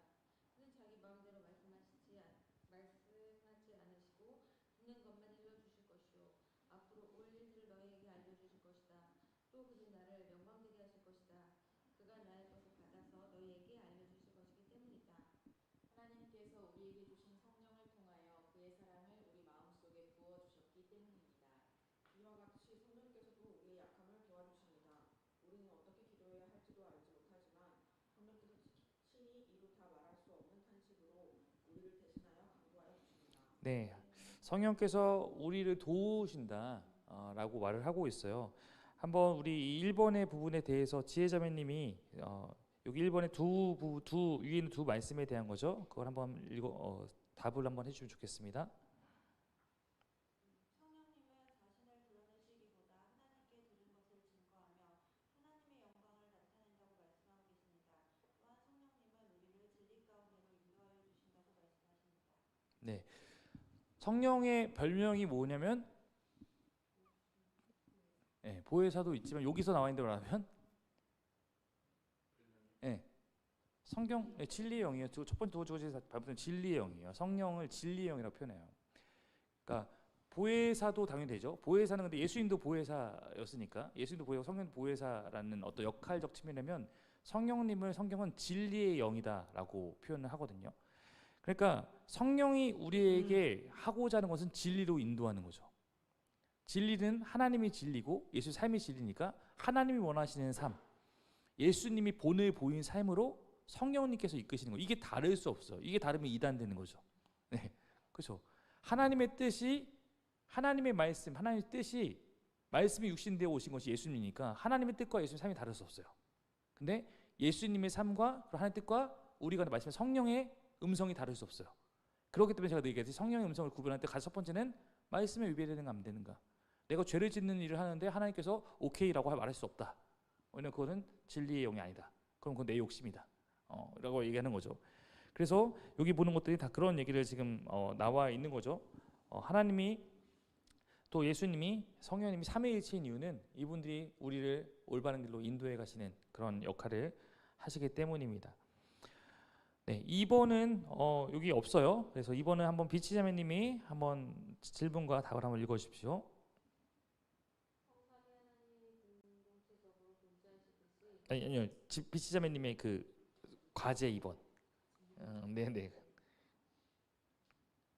설교를 듣거나 성경을 묵상할 때 그리고 기도할 때 성령께서 당신을 이끌어 가시고 계신다는 사실을 심정으로 믿는다면 당신은 말씀과 기도 생활 속에서 성령님을 어떻게 의지할 수 있습니까?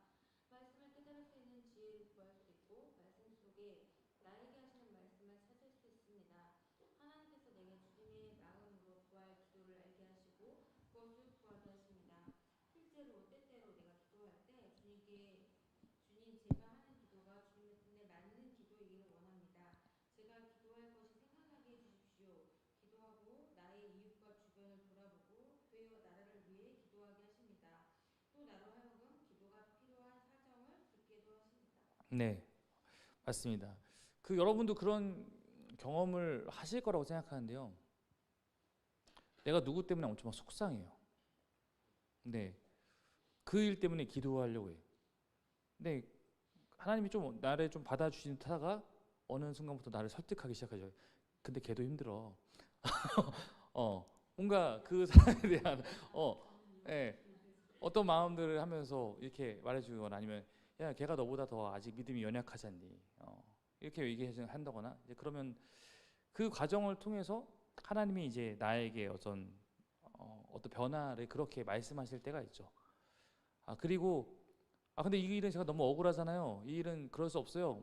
뭐 하나님이 나한테 용서를 막 구하라고 아니면 사과를 먼저 네가 한번 그렇게 제스처를 취하라고 하면 막 이런 것들을 이제 우리가 나누는 것들이 되게 자연스러워져야 돼요. 하나님하고. 그래서 하나님 하루만 더 기다려 보세요. 뭐 이렇게 얘기한다거나. 이런 것들이 우리에게 되게 자연스러워요. 저도 좀 저의 마음과 저 입장이 있지 않습니까? 그러니까 하루만 더 기다려 이렇게 뭔가 한다거나 아직 하긴 할 거니까 좀만 저에게도 틈을 주십시오. 뭐 이렇게 뭔가 이렇게 해서 그냥 그걸 근데 받아들일 수 있는 거는 내가 하나님의 뜻대로 했을 때 안 풀릴 것 같더니 풀리고 못 넘어설 것 같더니 뭐 넘어서고 이런 경험을 하게 될 때요. 그러면 이제 내가 점점 익숙해져요. 하나님 이렇게 말씀하시는 걸 보니까 또 이 양반이 뭔가 나한테 하려는 게 있구만. 이제 이렇게 되는 게 성령님의 인도를 받아가는 과정이다. 우리가 이게 익숙해져야 된다. 그래야지 살아계신 하나님을 진짜 동행할 수 있다라고 말씀을 드리고 싶습니다. 자, 성삼위 하나님이 공동체로 존재하듯이 하나님은 우리 인간도 공동체 속에 살도록 하셨습니다. 그 공동체는 하나님의 가족, 그리스도의 몸, 성령의 전을 표현할 수 있습니다. 이러한 공동체는 우리가 풍성한 삶이 되는데 어떻게 도움이 될까요? 공동체는 어떻게 도움이 됩니까?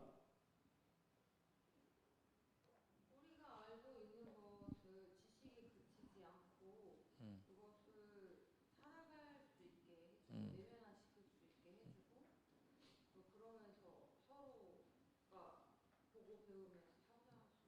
네.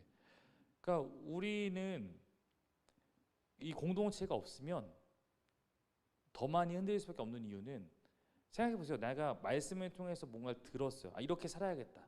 근데 세상 나가면 내 주변에는 다 그렇게 안 사는 사람밖에 없어요. 다 나하고 딴 소리 하고 있단 말이에요. 그렇잖아. 다 나하고 다른 얘기밖에 안 해요. 왜 그렇게 사냐고 얘기하고 바로 부딪혀요. 올해부터. 근데 이제 이거를 그래도 흔들릴 때 내 주변에 같이 믿음의 공동체가 있으면 거기는 그렇게 살려고 노력하는 사람이 또 있거든요. 다른 길을 가려고.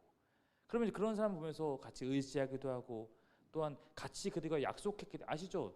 내가 상당히 많은 게 내가 이렇게 나눴기 때문에 실천 의지가 생기는 거예요. 아무것도 안 나누면 그냥 나 혼자 까먹어요. 아무도 모르니까. 그러니까 같이 소그룹을 통해서 나눴던 것들 한 주간 지키려고 하고 또 다음에 만났을 때 팸 리더가 그거 잘 지키셨어요. 이렇게 한마디 하면은 또 있었던 걸 다시 살아나서 지키 이런 것들이 같이 필요하고 거기에는 내가 따라갈 사람 혹은 나를 보고 따라오고 있는 사람이 다 있으니까 따라가는 사람 보면서 힘을 얻고 나를 보고 따라오는 사람 옆에 내가 부끄럽지 않게 서기 위해서 애쓰고 공동체가 우리에게 이런 기능을 저는 한다고 생각합니다. 공동체는 그래서 보고 배우고 함께 자라가는 곳이라고 말할 수 있겠습니다. 네, 요 다음 질문 4번 들어가기 전에 이게 여러분의 그 4번 내용과 조금 비슷해서 4번은 정하자매님 한번 요 4번의 질문을 읽고 답을 한번 주시면 좋을 것 같습니다. 우리는 성경을 통해서 하나님의 어떤 아니요, 정하자매님 거. 네. 시작은 지금까지 영적인 독립군이 아니었나요? 나에게 주신 하나님의 사람들은 누구이고 나는 이런 공동체에 어떻게 속할 수 있을까요? 내가 먼저 사랑해야 나의 형제자매는 누구인가요? 늘 어떻게 구체적으로 사랑할 수 있을까요? 하나님은 나에게 주신 사귀는 사람들이 있습니다. 하나님의 은혜로 이 공동체에 이렇게 속할 수 있는 것 같습니다. 사귀는 공동체 중 팸으로 묶어주신 형제 자매를 사랑하게 하셨습니다. 매주 팸 모임으로 매주 만나게 하시고 대화하게 하셔서 상황과 처지를 알게 하시고 안타까운 마음도 주시고 또한 기도하게 하시고 안아주게 하십니다. 사랑이 짝지지 않을 수 없다는 생각을 해봅니다. 네. 공동체가 없으면 사랑이 되게 쉬운 줄 알아요. 우리가 생각해보세요. 교회에서 말씀 듣고 주님 저 사랑하겠습니다 고백하고 한 주 지나서 다시 그 고백 가운데 떳떳하게 서는 건 너무 쉬워요. 근데 공동체로 살아가면 어려워요. 거기 나를 속상하게 하는 사람이 바로 예배 끝나면 나를 긁어댈 수도 있고 팬매에 갔는데 뭔가 이렇게 이게 사건이 관계 속에 생기잖아요. 그렇기 때문에 공동체의 관계를 통해서 어쩌면 우리가 구체적으로 사랑하는 법을 배워가는 거지 공동체 없이 저는 사랑 잘해요라는 얘기 누구나 할 수 있다. 그래서 어쩌면 우리가 뭐 다 그렇죠. 내가 얼마나 사랑이 없는 사람인지는 내 옆에 누군가 내가 사랑해줘야 될 사람이 있을 때 비로소 탄로납니다. 난 사랑을 못하는 사람이구나. 이거를 경험하는 것처럼 어쩌면 우리가 이렇게 사랑을 구체화할 수 있도록 또 하나님께서 우리를 사용하신다라고 말할 수 있을 것 같습니다. 4번을 보면 우리는 성경을 통해 하나님 어떤 분인지 각자 인간을 향한 하나님의 뜻이 무엇인지 알아갈 수 있습니다. 그런데 이렇게 성경을 통해 하나님을 알아가는 법을 공동체 통해서 배울 수 있습니다.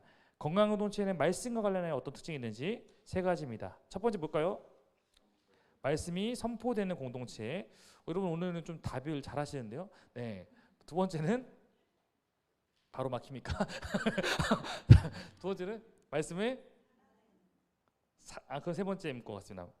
말씀을 듣는, 말씀이 선포되는 말씀을 듣는. 세 번째가 말씀을 살아내는 혹은 말씀을 적용하는 공동체. 네. 그래서 그 안에 말씀이 선포되고 말씀을 또 함께 듣고 말씀을 살아내는 그런 공동체의 특징을 우리가 이 공동체와 말씀 관해서 하고 있다. 그러니까 우리가 늘 제가 얘기하지만 소그룹 안에서 말씀을 나누는 것은 누군가에게는 그렇게 쉽지 않을 수 있어요. 그 방법을 좀 어떻게 쉽게 할까라는 고민을 해볼 수 있지만 말씀을 나누지 않는 공동체는 저는 반드시 생명력을 잃는다라고 생각을 하고 있어요. 그리고 그것은 성경이 우리에게 가르치는 방식이기 때문에 그렇습니다. 그래서 우리가 그런 말씀을 어떻게 나눌까? 그래서 우리가 말씀을 나누는 방식들이 몇 가지 있을 수 있겠지만 우리가 여기서 말하고 있는 건 3C잖아요. 3C의 방식으로 말씀을 나누는 건데 첫 번째 우리 다 알겠지만 첫 번째 C가 뭡니까? 컨텍스트. 이건 뭐예요? 상황이에요. 네. 그래서 나의 삶의 상황들을 나누는 거가 이 첫 번째입니다. 두 번째 뭡니까? 챌린지, 도전입니다. 이 말씀이 나에게 준 도전. 이 말씀이 오늘 나에게 이런 도전을 주었습니다. 말씀 전체를 요약하는 건 아니에요. 안 해도 돼요. 말씀의 이 부분이 나에게 오늘 이런 도전을 주기 시작했습니다. 세 번째는 뭡니까? 변화. 체인지니까 변화. 예. 나는 이러한 변화를 결단하겠습니다. 말씀을 듣고 바로 변화할 수는 없잖아요.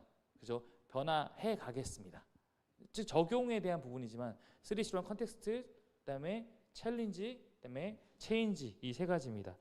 우리 마침 7번에 이 예시가 있잖아요. 우리 성희자매님이 한번 요거를 나눠주시면 좋을 것 같습니다.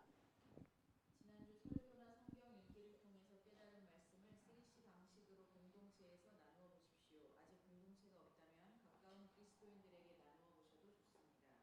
지난주 설교 손에 손잡고 일단 상황은 한 주간 풍삼첫 숙제를 매일 하는 일이 보통이 아니었다. 안 그래도 바쁜 1월 야근까지 하고 퇴근해서 11시가 다 되어갈 때 비로소 시간을 내어 과제를 한다는 것이 매우 고된 일이었다. 점점 집중력이 흐려졌다. 그러면서 내가 무엇을 위해 이토록 고된 삶을 사는가 생각해 보았다. 결국 하나님 나라 복음을 알기 때문에 하나님께서 우리에게 주시겠다고 약속하신 풍성한 삶을 누리기 위해 나 스스로 선택한 것이라는 생각을 했다. 도전. 주일 설교 말씀 중 약속의 땅이란 하나님의 약속을 믿고 순종할 때 성취된다는 말씀이 마음에 와닿았다. 그때 믿음의 내용은 약속하신 하나님이 우리를 지키실 것이라는 것이다. 하나님의 약속이라고 해서 하나님께서 일방적으로 이루실 수는 없는 것이다. 하나님의 약속도 결국 하나님께 순종하는 사람들을 통해 이루어진다는 말씀이 도전이 되었다. 변화. 풍삼첫 과제를 하는 과정을 기쁨으로 순종하기로 했다.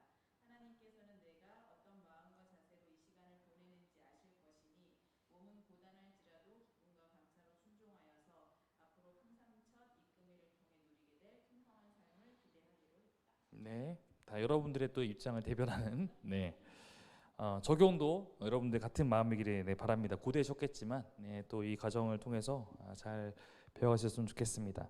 6번 보면 우리는 하나님 나라 백성답게 기도하는 법을 처음부터 제대로 배워야 하는데 이를 위해서 공동체가 중요합니다. 공동체에서 기도를 배우는 방법은 어떤 것이 있을까요? 주한 글씨 다음 분이 한번 읽어주십시오. 누구 차례입니까? 네. 말씀과 기도는 풍성한 삶을 누리는 유일무이한 방법입니다. 실인즉 말씀과 기도는 하나님 자신을 누리는 가장 초보적이며 가장 본질적이며 가장 오래된 방법입니다. 이런 귀한 축복을 누리는 자들과 함께 인생을 사는 이는 아무리 강조해도 지나침이 없습니다. 왜냐하면 인생을 살아가는 일에 동반자가 너무나도 중요하기 때문입니다. 하나님은 우리를 나그네로 살게 하셨지만 홀로 남겨진 외로운 나그네가 아니라 함께 걸어가는 나그네들로 우리를 부르셨습니다. 네. 그래서 공동체 속에서 기도를 누려라. 말씀을 누리는 거는 우리가 아까 이제 뭐 나눔을 위해서 통해서 다 이해했지만 같이 기도를 누린다는 건 뭘까요? 그럼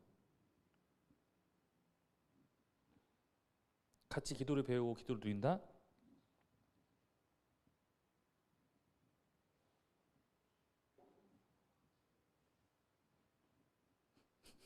네. 네. 그럼 공동체 속에서 기도를 배우고 누린다는 것은 그럼 뭘까요?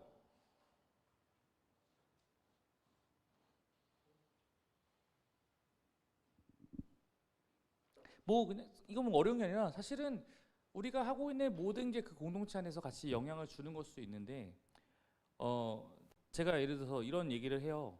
사역 모임 예를 들어 뭐 교사회를 한다. 교사회 바로 들어가지 마라. 교사회 바로 들어가면 사람들이 내가 오늘 교사회 때 이 얘기해야지 라는 마음 다 품고 와서 바로 쏟아낸다.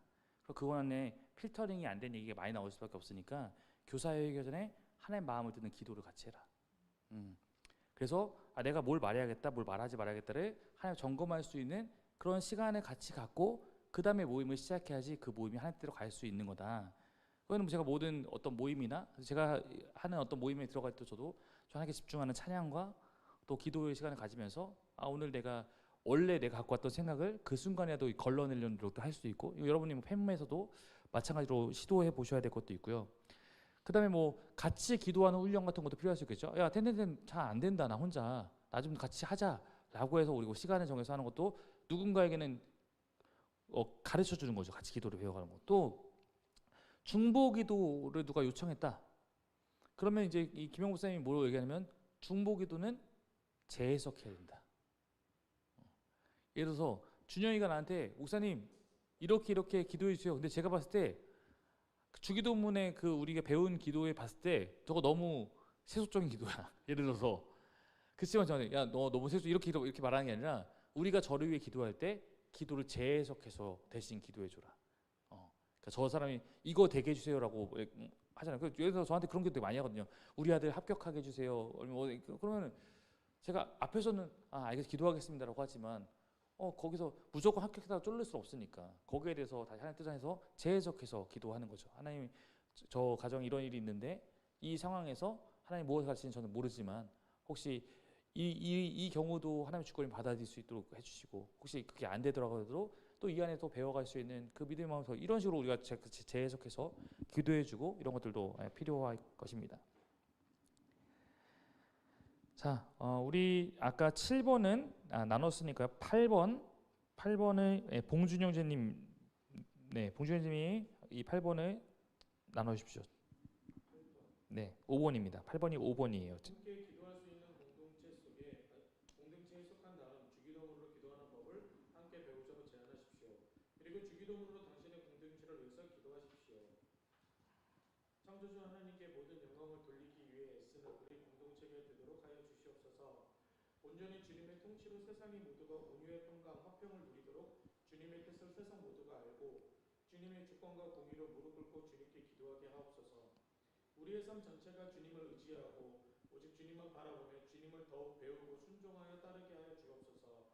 공동체 식구 모두가 주님의 방법을 알고 배우며 서로 용서하고 더욱 사랑하고 화합하는 주님의 자녀 가족 되게 하시고 우리의 죄가 있다면 용서하여 주시고 더욱 거룩하기 위해 애쓰는 우리 공동체가 되게 하여 주시옵소서. 그 죄의 유혹이 다가온다면 성령님께서 함께 하셔서 흔들림 없이 온전히 주님의 길을 보게 하소서. 사단 권세에 빠지지 않도록 이겨낼 힘을 주시옵고 이 모든 것을 사랑 많으신 우리 주님을 의지하며 예수 그리스도의 이름으로 기도드립니다. 아멘. 네, 감사합니다. 자, 9번 보면 예수께 주기 원하시는 풍성한 삶은 하루아침에 주어진 것이 아닙니다. 그것은 우리가 성숙해 나가며 얻게 되는 복입니다. 이 책을 통하여 배운 중요한 진리를 당신의 평생 삶에 어떻게 적용할지 써보십시오. 그리고 이를 위해서 기도하십시오. 그래서 여러분이 이제 나중에 또 누군가와 하게 될 때 여러분 또 깨달은 것들을 함께 그때 나눠보면서 함께 서로를 위해서 기도해주는 시간을 가지는 것으로 이 과를 마무리하는 겁니다. 하나님 나라 이야기 넘어가 볼게요. 뒤에 하나님 나라 백성으로 세상의 가치관과 방식대로 살아가지 않는 우리는 하나님 나라를 받아들인 동지들의 공동체가 꼭 필요합니다. 예수께서 원하시는 하나님 나라 공동체의 특징이 무엇일까요? 네, 무엇일까요? 하나님을 사랑합니다. 네. 또 어떤 특징이 있을까요? 하나님을 사랑하기 때문에 서로를 사랑하겠죠. 또 하나님만 사랑하는 거는 또 안 되니까. 네. 또 어떤 특징이 있을까요?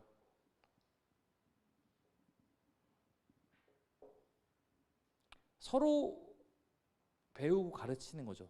진리 안에 서로를 붙잡아 두는 거예요. 그게 꼭 말로 가르치는 게 아니라 삶으로 어떤 하나의 모습으로 내가 사랑을 받으면 사랑하는 자가 되기 쉬워요. 누군가 나를 사랑해줬던 걸 기억하면 나도 누군가 그렇게 사랑하게 되는 거죠. 그런 것들을 또 하나님 나라 공동체에서 경험할 수 있죠. 그리고 성령님을 의지하는 법도 배워가고 그래서 그런 모든 거 배우고 가르치고 사랑하고 연습하고 훈련하고 결국 우리가 하나님 나라에 속한 사람답게 살아가는 모든 훈련을 우리는 그 공동체에서 하고 또 같이 지지받고 이렇게 하는 것들을 해 나가는 것입니다. 그래서 그러한 특징들이 있다라고 말씀을 드리고 싶어요. 자, 계속 지금 텐텐텐이 이제 있는 것은 풍삼차제 아까 제일 중요한 하나의 습관을 들이는 게 텐텐텐이기 때문에 그런 거고요. 저희도 지금 잠깐 이제 두가 남았으니까 잠깐만 쉬겠습니다. 네, 오늘은 5분을 드릴 테니까 제일 정확하게 들어와 주시기 바라겠습니다. 네, 23분에 시작하겠습니다. 자, 네, 우리 국어 시간 나가보도록 하겠습니다. 자, 우리가 여기까지 쭉 뭐 다양하게 배웠지만 결국 하나님과의 어떻게 보면 관계를 하는 거에 대한 깊이를 갖고 어떻게 하는 게 하나님과 친해지는 것과 쭉 배워왔고 그렇겠다면 이제는 그 나를 바꿔가시고 나의 삶의 역사를 시작하는 그 하나님을 우리가 어떻게 간증할 것인지에 대한 부분을 국어 10과는 그 뒤에 세례의 내용을 다루게 되는 것입니다. 간증과 증인의 삶에 대해서 한번 들어가 보도록 하겠습니다. 1번 그 다음 분이 한번 읽어주십시오. 기독교의 창시자인 예수 그리스도는 단 3년 동안 가르쳤고 그의 제자들은 사회의 중앙층인들이었습니다. 그들을 지원한 후원자도 없었고 오히려 그들은 심한 박해를 받았습니다. 이러한 상황에서 기독교가 인류 역사를 이야기할 때 빼놓을 수 없는 영향력을 갖는 주요 목표로 자리매김을 하게 된 이유는 어디에 있을까요? 네, 기독교는 그냥 사라졌다고 하더라도 이상하지 않은 것이에요. 왜냐면 맨 처음엔 유대교의 한 분파인 줄 알았는데 유대교에 묻혀서 사라질 줄 알았죠. 근데 이 기독교가 이렇게까지 그래도 오게 됐던 것은 당연히 첫 번째는 기독교가 진리이기 때문에 그렇겠죠. 근데 진리를 진리라고 그냥 끝난 게 아니라 진리를 누가 어떻게 했기 때문일까요? 네, 증언하고 진리에 대한 그 증언을 목숨 걸고 하고 전하고 이렇게 했던 사람들이 있었기 때문에 그런 거예요. 그러니까 뭐 베드로처럼 1세대 즉 예수님이 직접 본 사람들은 그 예수님과의 어떤 직접적인 관계 때문에 그렇지만 이 사람들이 누군가에게 증언했을 때 이 사람의 증언을 활용하시고 특별히 사도행전 보면 어떤 역사가 많냐면 증언에 받아들인 사람에게 성령이 임했어요. 그러니까 증언이 실제가 되는 거예요. 경험하는 거죠. 그러니까 또 증언하고 자기에게 이러한 놀라운 일을 또 이렇게 하면서 누군가가 계속해서 증언을 하고 그러니까 나중에 베드로가 그렇게 해서 쭉 해서 베드로 사도가 만나는 그 성도들을 봤을 때 얘네들은 예수님 본 적이 없는데 어떻게 얘네는 나와 똑같이 예수님을 사랑하고 예수님의 목숨을 걸겠다고 하고 이렇게 돼서 너무 베드로도 놀랄 만큼 그것이 기독교의 신비였다라고 말할 수밖에 없을 것 같습니다. 우리 1번의 여러분 과제 1번의 내용이 좀 비슷한데 한번 이비치자매님 한번 읽어주십시오. 나눠주십시오. 네. 기독교가 증인의 존재라는 말은 당신에게 어떤 의미가 있습니까?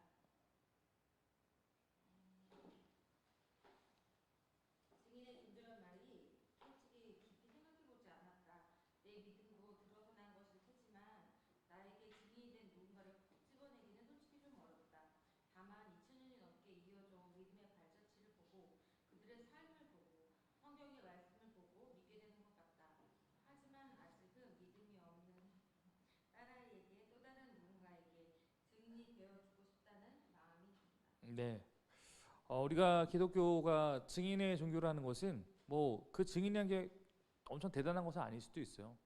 왜냐면 저도 뭐 저의 삶 영향을 줘서 딱 한 명 뽑으라면 되게 어렵잖아요. 그러니까 여러 사람의 증인들의 모습이 있었고 제가 자라가는 동안도 교회에 뭐 정말 형, 누나들의 모습이 그랬던 것도 있고 뭐 전수아님, 뭐 어떤 제가 존경하는 어떤 성도님들의 모습 이런 것들이 다 포함되어 있는 것인데 그런 걸 통해서 우리는 어쩌면 계속 흘러가고 있는 것이 아닐까 생각합니다. 이번 모임 기독교는 늘 증인들의 증언 그리고 증인들의 증언에 걸맞는 진정성 있는 삶을 통해서 증언이 말이라면 증언은 중요하지만 말이 열매를 맺기 위해서는 진정성 있는 삶이 함께 동반될 때 힘을 갖죠. 당신 어떤 삶의 증언을 통해서 예수에 대해 진지하게 고민하고 예수를 당신의 인생의 주인으로 받아들이게 되었습니까? 라는 질문은 아까 뭐 각자 또 생각나는 사람들이 있을 것 같은데 그 사람이 진짜 나를 통해서 어떤 하나님을 알게 되고 그 하나님을 알게 된 게 되게 좋은 거라고 알게 되면 되게 나중에 감사를 많이 하게 되는 경우가 있는 것 같아요. 처음엔 모르죠. 근데 나중에 돼서 자기가 살다 보면 아 나에게 누군가 복음을 전하는 게 되게 감사한 일이구나라고 그렇게 하는 것들을 들을 때도 있으면 너무 힘이 되죠. 증인의 삶과 증언이 일치할 때 진정성을 느끼고 받아들인다. 그리고 함께 계속 변화되어 간다라고 말을 할 수 있을 것 같습니다.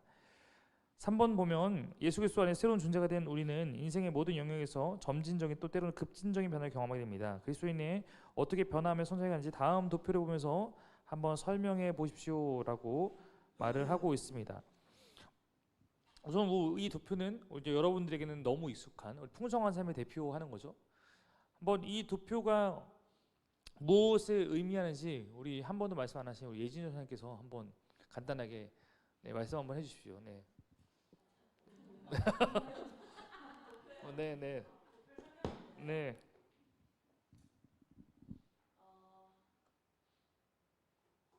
일단 하나님의 이제 원래 계획이 네 가지 관계로 좀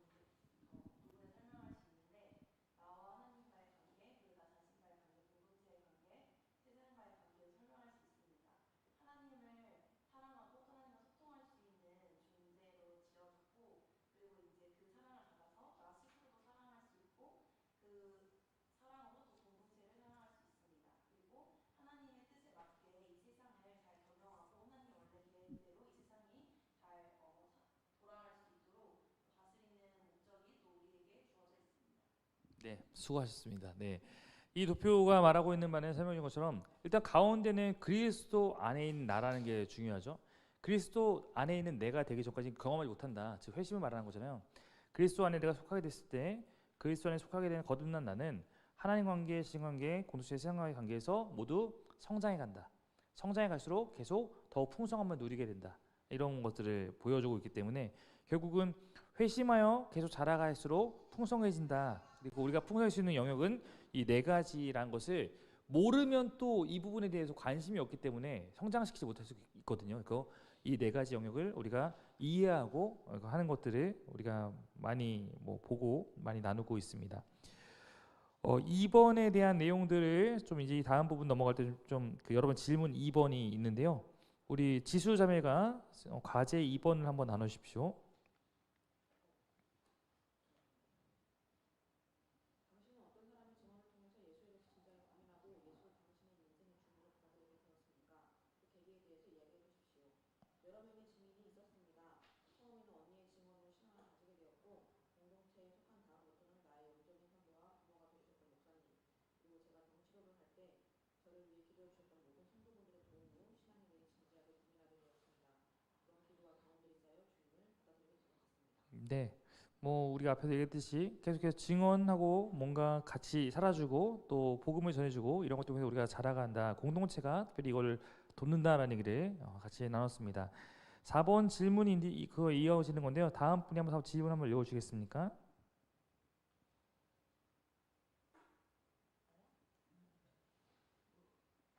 네, 네,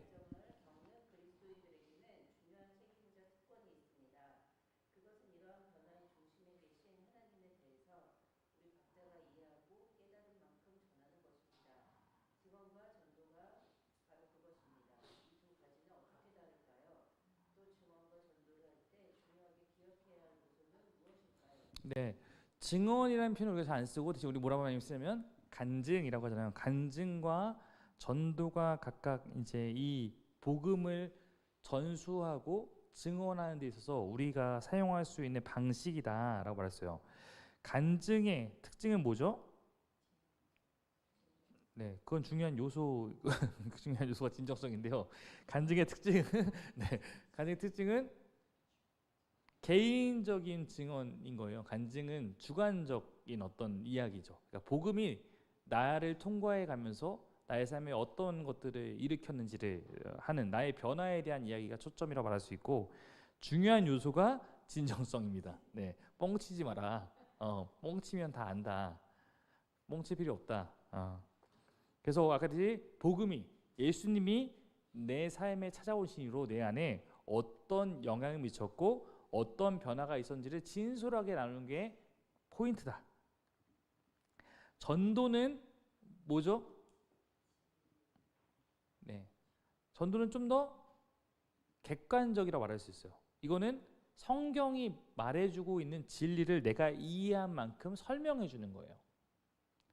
복음은 어디까지 우리가 설명하는 거예요.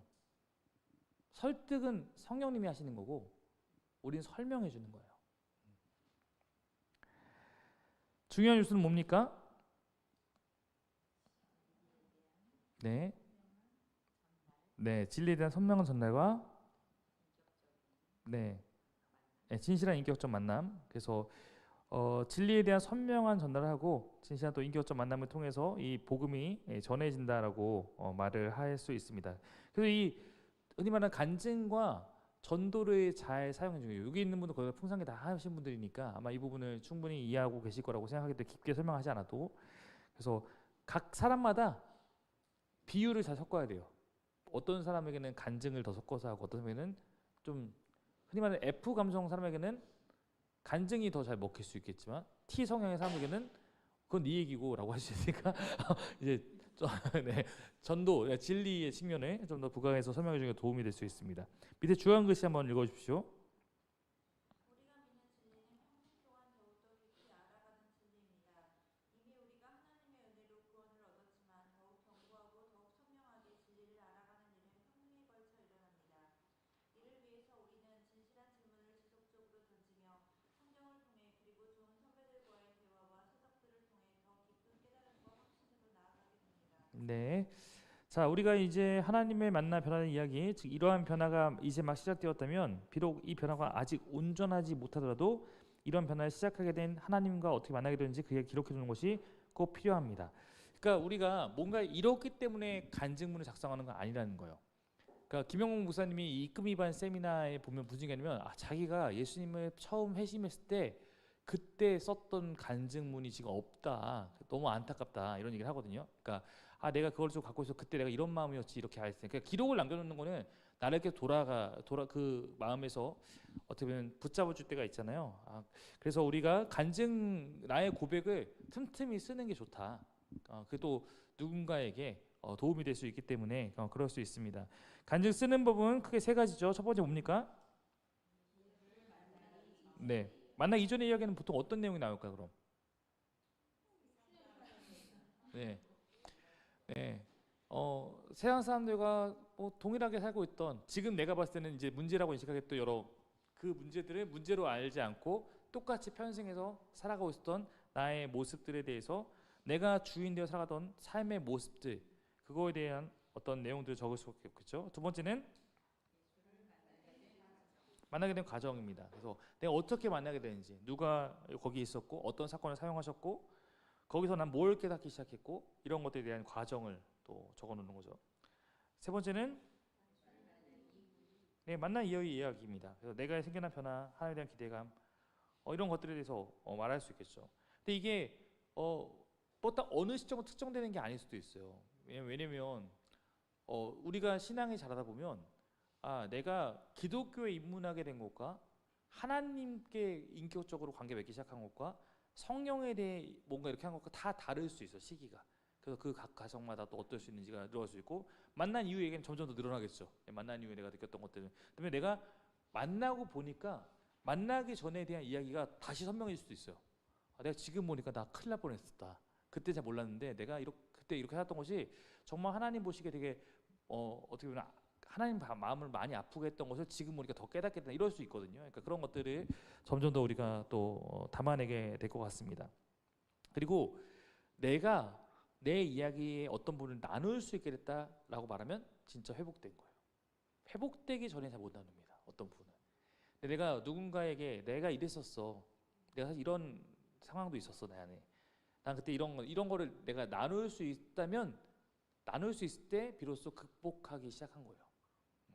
그래서 간증은 어쩌면 그런 부분에서 또 내가 하나님 안에서 내 어떤 부분들에 대해서 또 잘 다루면서 내가 여전히 치유되어가는 과정이라고 말할 수 있습니다. 마지막에 주님께 드린 기도, 간증에서 기도로 나아가는 것이죠. 주한 글씨를 한번 다음 분이 한번 읽어주십시오. 우리는 우리의 인생을 통해서 자신만의 이야기를 써나가고 있습니다. 이 이야기 중에 하나님을 만난 사건에 대한 이야기는 우리 인생 이야기의 가장 중요한 꼭지일 것입니다. 이러한 이야기를 우리가 사랑하는 사람에게 나누어 주는 간증과 이 예수에 대한 소상하게 안내해 주는 전도는 풍성한 삶을 살아가는 사람들에게 세상에서 가장 아름다운 축복이며 특권입니다. 네. 그래서 우리 교회는 아마 양육을 하시면 사실 자연스럽게 계속 내 간증을 어쩌면 조금씩 나누게 될 수도 있을 거예요. 그래서 내가 무엇을 어떻게 나눠서 누군가에 도움을 줄까라는 준비는 해두시는 게 좋을 수 있다. 나누고 누리기 각각 지문은 3, 4, 5번 과제 3, 4, 5번에 해당하는데요. 3번은 성희자매님, 4번은 정화자매님, 5번은 준영 형제님이 한번 나눠주시면 좋을 것 같습니다. 한 번씩 해봅시다. 당신이 사랑하는 사람, 관심이 있는 사람들 중에서 가장 먼저 간증을 하고 싶은 사람은 누구입니까? 이들을 위해서 당신은 무슨 이야기를 할 수 있을까요? 3번. 네. 고등학교 다닐 때까지 교회에 다니다가 지금은 교회를 안 다니고 있는 내 동생.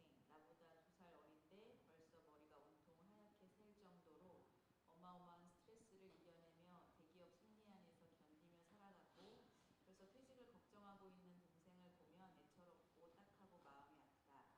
그 마음이 얼마나 힘들까. 얼마나 외로울까 싶고 의지할 때가 있을까 싶다. 내가 예수님을 만날 때와 똑같은 상황은 아니지만 내가 예수님을 만나 얼마나 평안과 기쁨 가운데 살고 있는지 알려주고 세상의 무거운 멍에 대신 예수님이 주시는 가벼운 멍에를 지는 것이 얼마나 행복한 것인지 알려주고 싶다. 네. 감사합니다. 정화자매님. 전도를 하려고 할 때 당신에게 필요한 부분은 무엇이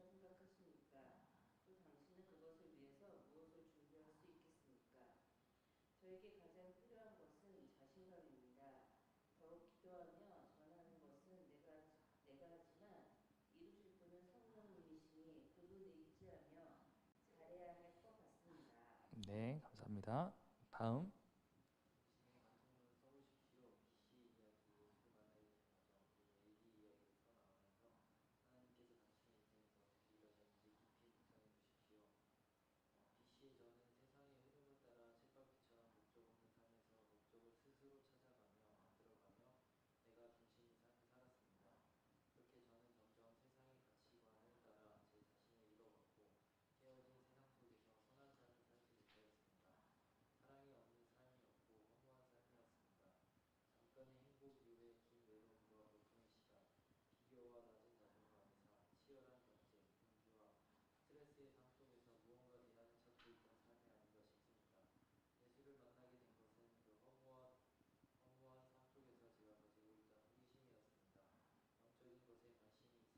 영적인 것에 관심이 있었기에 세상의 종교와 미스터리에 대해서 공부를 했었고 코로나 때 마침 많은 시간을 가지게 되어 영적인 것에 대한 접점이 생겨 결국 성경까지 읽게 되었습니다. 성경을 여러 번 읽고 난 후 확신이 들었고 교회에 다니기로 결심하였습니다. 그 과정까지 돌이켜보니 모든 것이 하나님이 저를 빛으로 인도하시는 은혜의 과정이었고 제가 믿는 과정까지 하나님이 많은 기회를 주셨음을 알게 되었습니다. 그 하나님의 사랑에 깊이 감사하며 하나님에 대해서 점차 알게 되었습니다. 그 후 공동체 속에서 말씀 속에서 기도 속에서 하나님을 알아갈수록 제 자신을 받아들이고 사랑하게 되었고 회복의 시간을 가지게 되었습니다. 그 후 제 삶은 사랑이 많아지고 주변 사람과의 관계가 좋아지고 삶의 목적이 생기며 두려움이 줄어들고 감사와 소망이 생겼습니다. 지금도 그 과정이 진행 중입니다. 네, 진행 중인 우리 주정현재 얘기도 잘 들었습니다. 네, 여러분이 적어주신 것들도 자, 한번 또 새겨서 보도록 하겠습니다. 하나님 나라 이야기 9번째입니다. 다음 분이 한번 읽어주시겠습니까? 하나님 나라 백성으로 살아가는 이들은 자신에게 일어난 놀라운 일을 사람들에게 간증하고 전도하고 싶어 합니다. 이들에게 이러한 마음이 생기는 이유는 무엇일까요? 네, 하나님 나라를 누리는 사람들은 간증하고 전도하고 싶어진다. 혹시 여러분 가운데 이런 마음이 있습니까? 네, 저는 그 복음을 받아들인 사람들 가운데 나타나는 변화로 제일 많이 본 게 자기가 변하면은 정말 좋으면 내가 이거를 어떻게 전할까에 대한 진짜 이런 마음들을 많이 갖게 되는 걸 느꼈어요. 그러니까 그냥 교회 다니는 사람들은 그걸 잘 두려워하거든요. 복음을 전하는 거에 두려워요.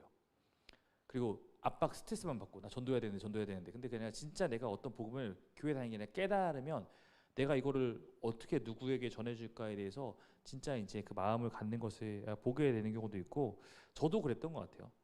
예, 저도 마찬가지로 복음을 전하고 이렇게 하는 거에 대해서 그것이 막 얼마나 기쁜 일인지를 뭐 처음부터 알았던 건 아니지만 제가 복음을 진짜 이제 이해하고 알게 된 후에 내가 누군가에게 이 얘기 한마디 해줌으로써 이게 누군가의 삶에 어떠한 또 하나님께 사용하실 그 디딤돌이 될지 모른다라는 마음 때문에 그것을 즐겨 또 기쁘게 전하게 된 것 같습니다. 그래서 우리가 자기 안에 있는 변화가 확실한 사람은 자기가 소중한 사람들에게 당연히 이것을 전해주고 싶은 마음이 들고 그것을 우리가 지혜롭게 하기 위해서 사실 풍삼초 이런 것도 그런 의미에서 우리가 하는 걸 수도 있어요. 그러니까 도구를 갖는 거죠. 아마 갖게 됐을 때 우리 정화장에서 좀 더 자신감이 생길 거예요. 그냥 막연한 것보다 내가 이걸 이렇게 말해주면 되겠네. 이 부분을 이렇게 설명해주면 되겠네. 이런 것들 내가 경험했기 때문에 아마 여러분들이 잘 훈련되면 여러분이 하나님의 그 복음의 속에 잘 증거할 수 있지 않을까 이런 마음도 갖게 됩니다. 네, 마지막과 오늘 딱 끝날 수 있을 것 같네요. 네, 자 세례 그 사랑과 깊은 언약에 대해서 네 한번 보겠습니다. 한번 들어가며 읽어주십시오.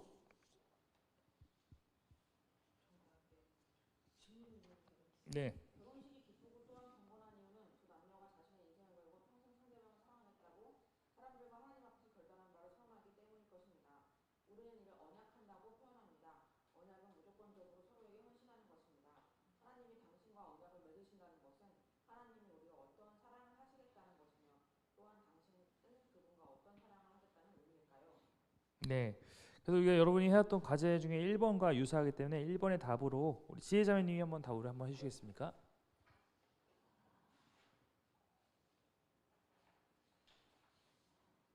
계약이 여러 가지 조건이 충족될 때 성립하는 것이라면 언약은 무조건적으로 서로에게 헌신하는 것입니다. 단 하나의 조건은 어떠한 상황에서도 상대방은 최우선으로 하여 최고의 헌신을 하겠다는 것입니다. 전능하신 하나님께서 이처럼 우리와 언약을 맺으시는 것은 하나님의 놀라운 사랑입니다. 하나님은 우리에게 하나뿐인 아들을 보내신 만큼 무조건적인 사랑을 우리에게 보이고 가르치시며 우리도 무조건 하나님을 사랑하기를 원하십니다. 네, 감사합니다. 그래서 여기 언약의 가장 중요한 것은 어떠한 상황에서도 난 당신을 내 삶의 언약의 대상으로 최우선으로 내가 삼겠다라는 그 약속을 지키는 것이다. 하나님은 그런 의미로 우리에게 하신 이 언약을 지키기 위해서 늘 우리를 기다리시고 먼저 찾아오시고 이렇게 하시는 분이기 때문에 우리도 그 하나님에 대한 그 마음을 잘 지켜나가는 것이 중요할 수 있다고 말할 수 있겠습니다. 로마서 10장 10절은 사람은 믿음으로 믿어서 마음으로 믿어서 의에 이르고 입으로 고백해서 구원에 이르게 됩니다라고 말합니다. 즉 우리 내면에 내린 소중한 결단을 사람 앞에서 선언하라고 합니다. 세례식이 바로 그것입니다. 이 세례식은 어떤 점에서 결혼식과 유사합니까? 한번 주한글씨 한번 읽어 주십시오. 세례를 받는 사람들은 자신들이 죄인이지만 하나님의 은혜로 구원을 받았다는 사실을 이미 진심으로 받아들인 사람들입니다. 즉 이미 구원에 이른 사람들입니다. 이렇게 이미 구원에 이른 사람들이 사람들 앞에서 자신의 믿음을 선언함으로써 진정한 구원에 이르렀음을 선언하는 것입니다. 네, 그래서 우리가 이 예식과 그 마음의 결단은 구분할 수 있어야 돼요. 예식은 예식이지, 네, 예식이 그 결단을 불러일으키는 건 아닙니다. 결단에 대한 고백인 거죠.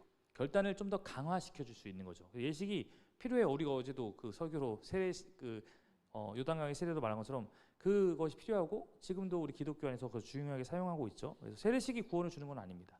세례식 회심을 주는 것도 아니에요.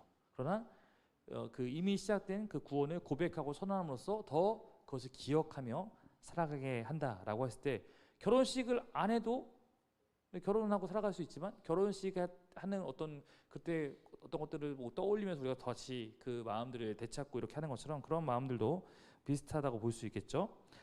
자, 3번 보면 세례식은 한 인간이 하나님과 언약을 맺었다는 걸 선포하는 의식입니다. 그러나 하나님과 언약을 맺었다는 개념을 조금 더 살펴보면 단지 약속의 의미만 있는 것이 아니라 예수님의 마음의 주로 받아들인 우리에게 이미 놀라운 일이 일어났다는 것입니다. 사도 바울은 로마서 6장에서 그 놀라운 일을 어떻게 설명하고 있습니까? 또 그 의미는 무엇입니까?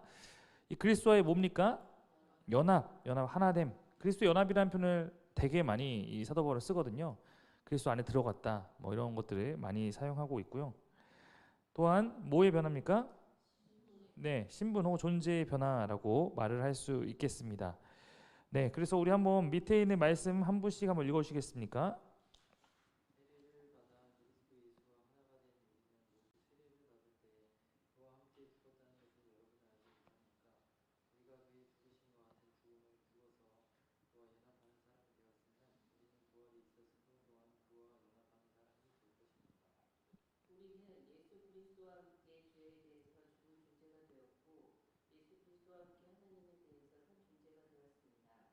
이것은 우리의 도덕적인 상태가 완전히 변화되었다는 의미가 아니라 우리의 신분이 이렇게 완전히 변화되었다는 뜻입니다.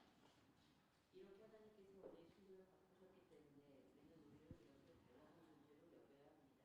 네, 그래서 우리가 이 부분에서 우리가 다룰 수 있는 것은 우리의 이 달라진 이 변화에 대해서 우리가 인격적으로 받아들이고 하나님이 이렇게 하시겠다는 그 진리의 사실을 받아들이고 그에 걸맞는 모습으로 살아가는 것 중요하다. 흔히 우리가 많이 표현한 것처럼 being과 doing으로 말하면 doing 뭔가를 해서 being 존재의 변화를 가져오는 게 아니라 하나님이 은혜로서 우리에게 존재의 변화를 약속하셨고 내가 그걸 받아들이면서 나에게 그 존재의 변화가 일어났음을 믿기 때문에 바뀐 존재답게 살아가는 것이 기독교인의 삶이다. 이렇게 정리를 우리가 보통 여기서 하죠.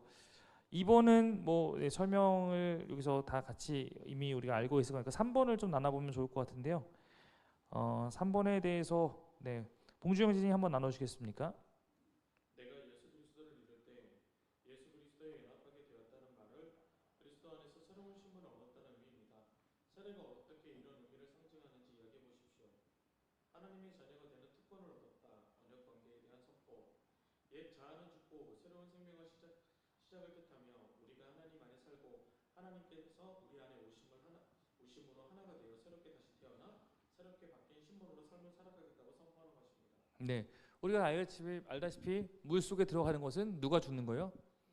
옛사람이 죽는 거죠. 옛사람이 죽고 물 밖으로 나올 때 나는 이제 하나님과 함께 새로운 삶. 그래서 새로운 생명을 얻었고 새로운 생명에는 내가 주인이 아니라 누가 주인이요? 하나님이 주인이기 때문에 그래서 하나님의 영, 성령께서 거하시는 그 삶을 내가 살아감을 잊지 않는 그 서약이 우리의 세례식이 되어야 되는 거죠. 근데 우리의 세례가 이제 이루어지 못한 경우가 너무 많기 때문에 이제 우리가 이걸 다시 가르치고 우리 교회에서는 억울한 피해자들을 가끔 구제하는 그런 일도 하고 있는 내 세례는 도저히 이런 의미로 난 받지 않은 것 같다. 나는 이 의미를 이제 알았기 때문에 이제는 받아야겠다라고 하는 분들을 구제하고 이렇게 하는 것도 같이 해나가고 있습니다. 그리고 4번 세례는 단지 개인적 의미가 있는 것이 아닙니다. 세례 받는 것은 우리 자신이 더 이상 영적 독립군이 아니라 하나님의 가족에 속했다는 것을 뜻합니다. 이렇게 하나님의 가족으로서 공동체에 속한다는 것은 무엇을 뜻합니까? 주황색 글씨를 한번 읽어주겠습니까?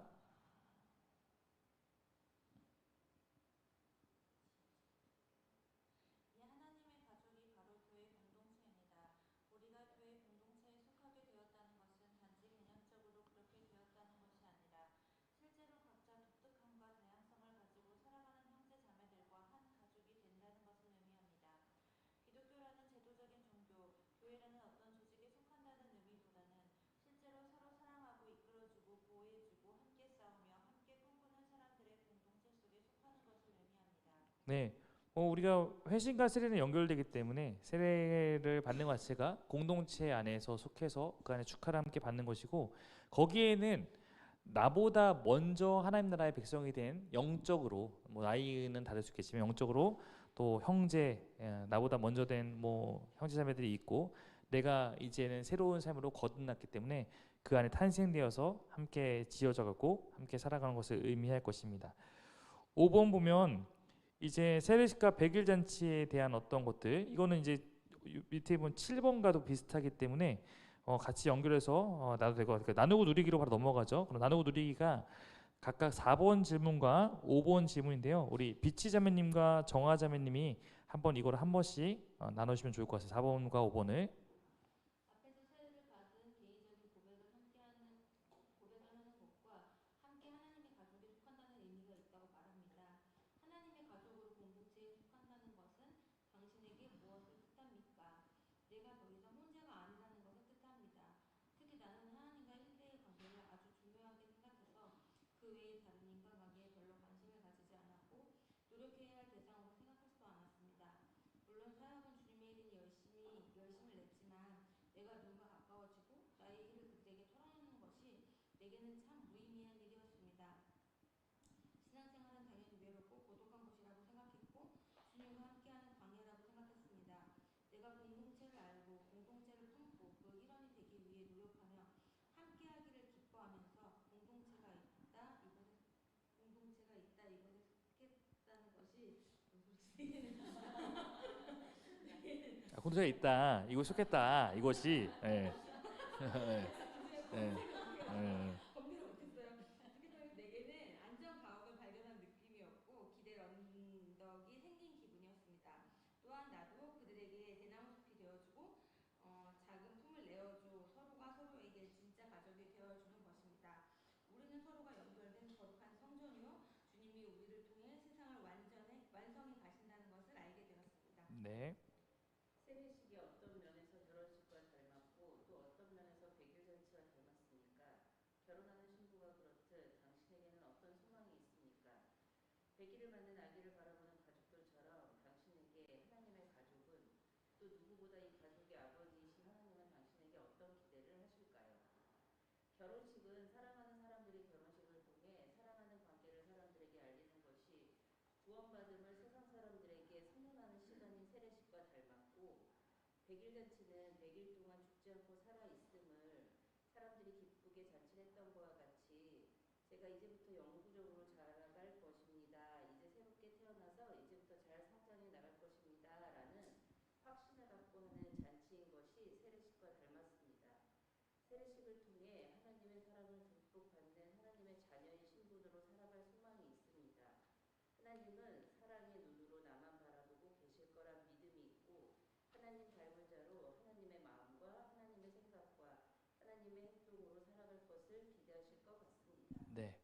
우리가 그 회심을 영적 뭐라고 늘 표현하죠? 영적인 회심은 탄생이다. 탄생이 회심이라면 회심한 이후에 우리가 세례식을 준다는 것은 마치 백의잔치가 그러하듯이 네가 탄생한 후에 죽지 않고 살아서 이제도 앞으로 살아갈 것을 기대할 수 있을 만큼 그래도 네가 이제 생명으로서 존재하고 있구나. 네가 더 잘 자라가길 기대한다라는 마음으로 우리가 그 세례식을 함께 한다고 볼 수 있을 것 같습니다. 네, 그래서 올해도 우리가 세례식이 2번 지금 예정이 되어 있는데 또 기대가 돼요. 또 어떤 이야기들이 그 안에 담겨 있을지. 네, 그래서 한번 또 같이 그런 마음으로 우리가 이 모든 것들을 대하면 좋을 것 같습니다. 마지막으로 한 분이 주한글씨 읽어주십시오. 먼저 자신이 하나님의 자녀로 새롭게 태어난 것을 확인하십시오. 그리고 그 하나님이 얼마나 인격적인 존재인지 알아가십시오. 그분의 말씀을 가까이 함으로써 우리는 사랑하시고 우리를 하나님의 역사 속에 이끌으시는 그분을 배우십시오. 그리고 그분을 향해 기도하는 즐거움을 누리십시오. 홀로 이러한 삶을 살아가는 것이 아니라 하나님의 공동체, 말씀과 기도의 공동체 속에서 그렇게 살아가십시오. 무엇보다 우리가 경험한 은혜를 주변 사람들에게 나누는 증인의 삶을 살아가십시오. 그리고 이렇게 시작된 예수 그리스도와 함께하는 삶을 사람들 앞에서 고백하십시오.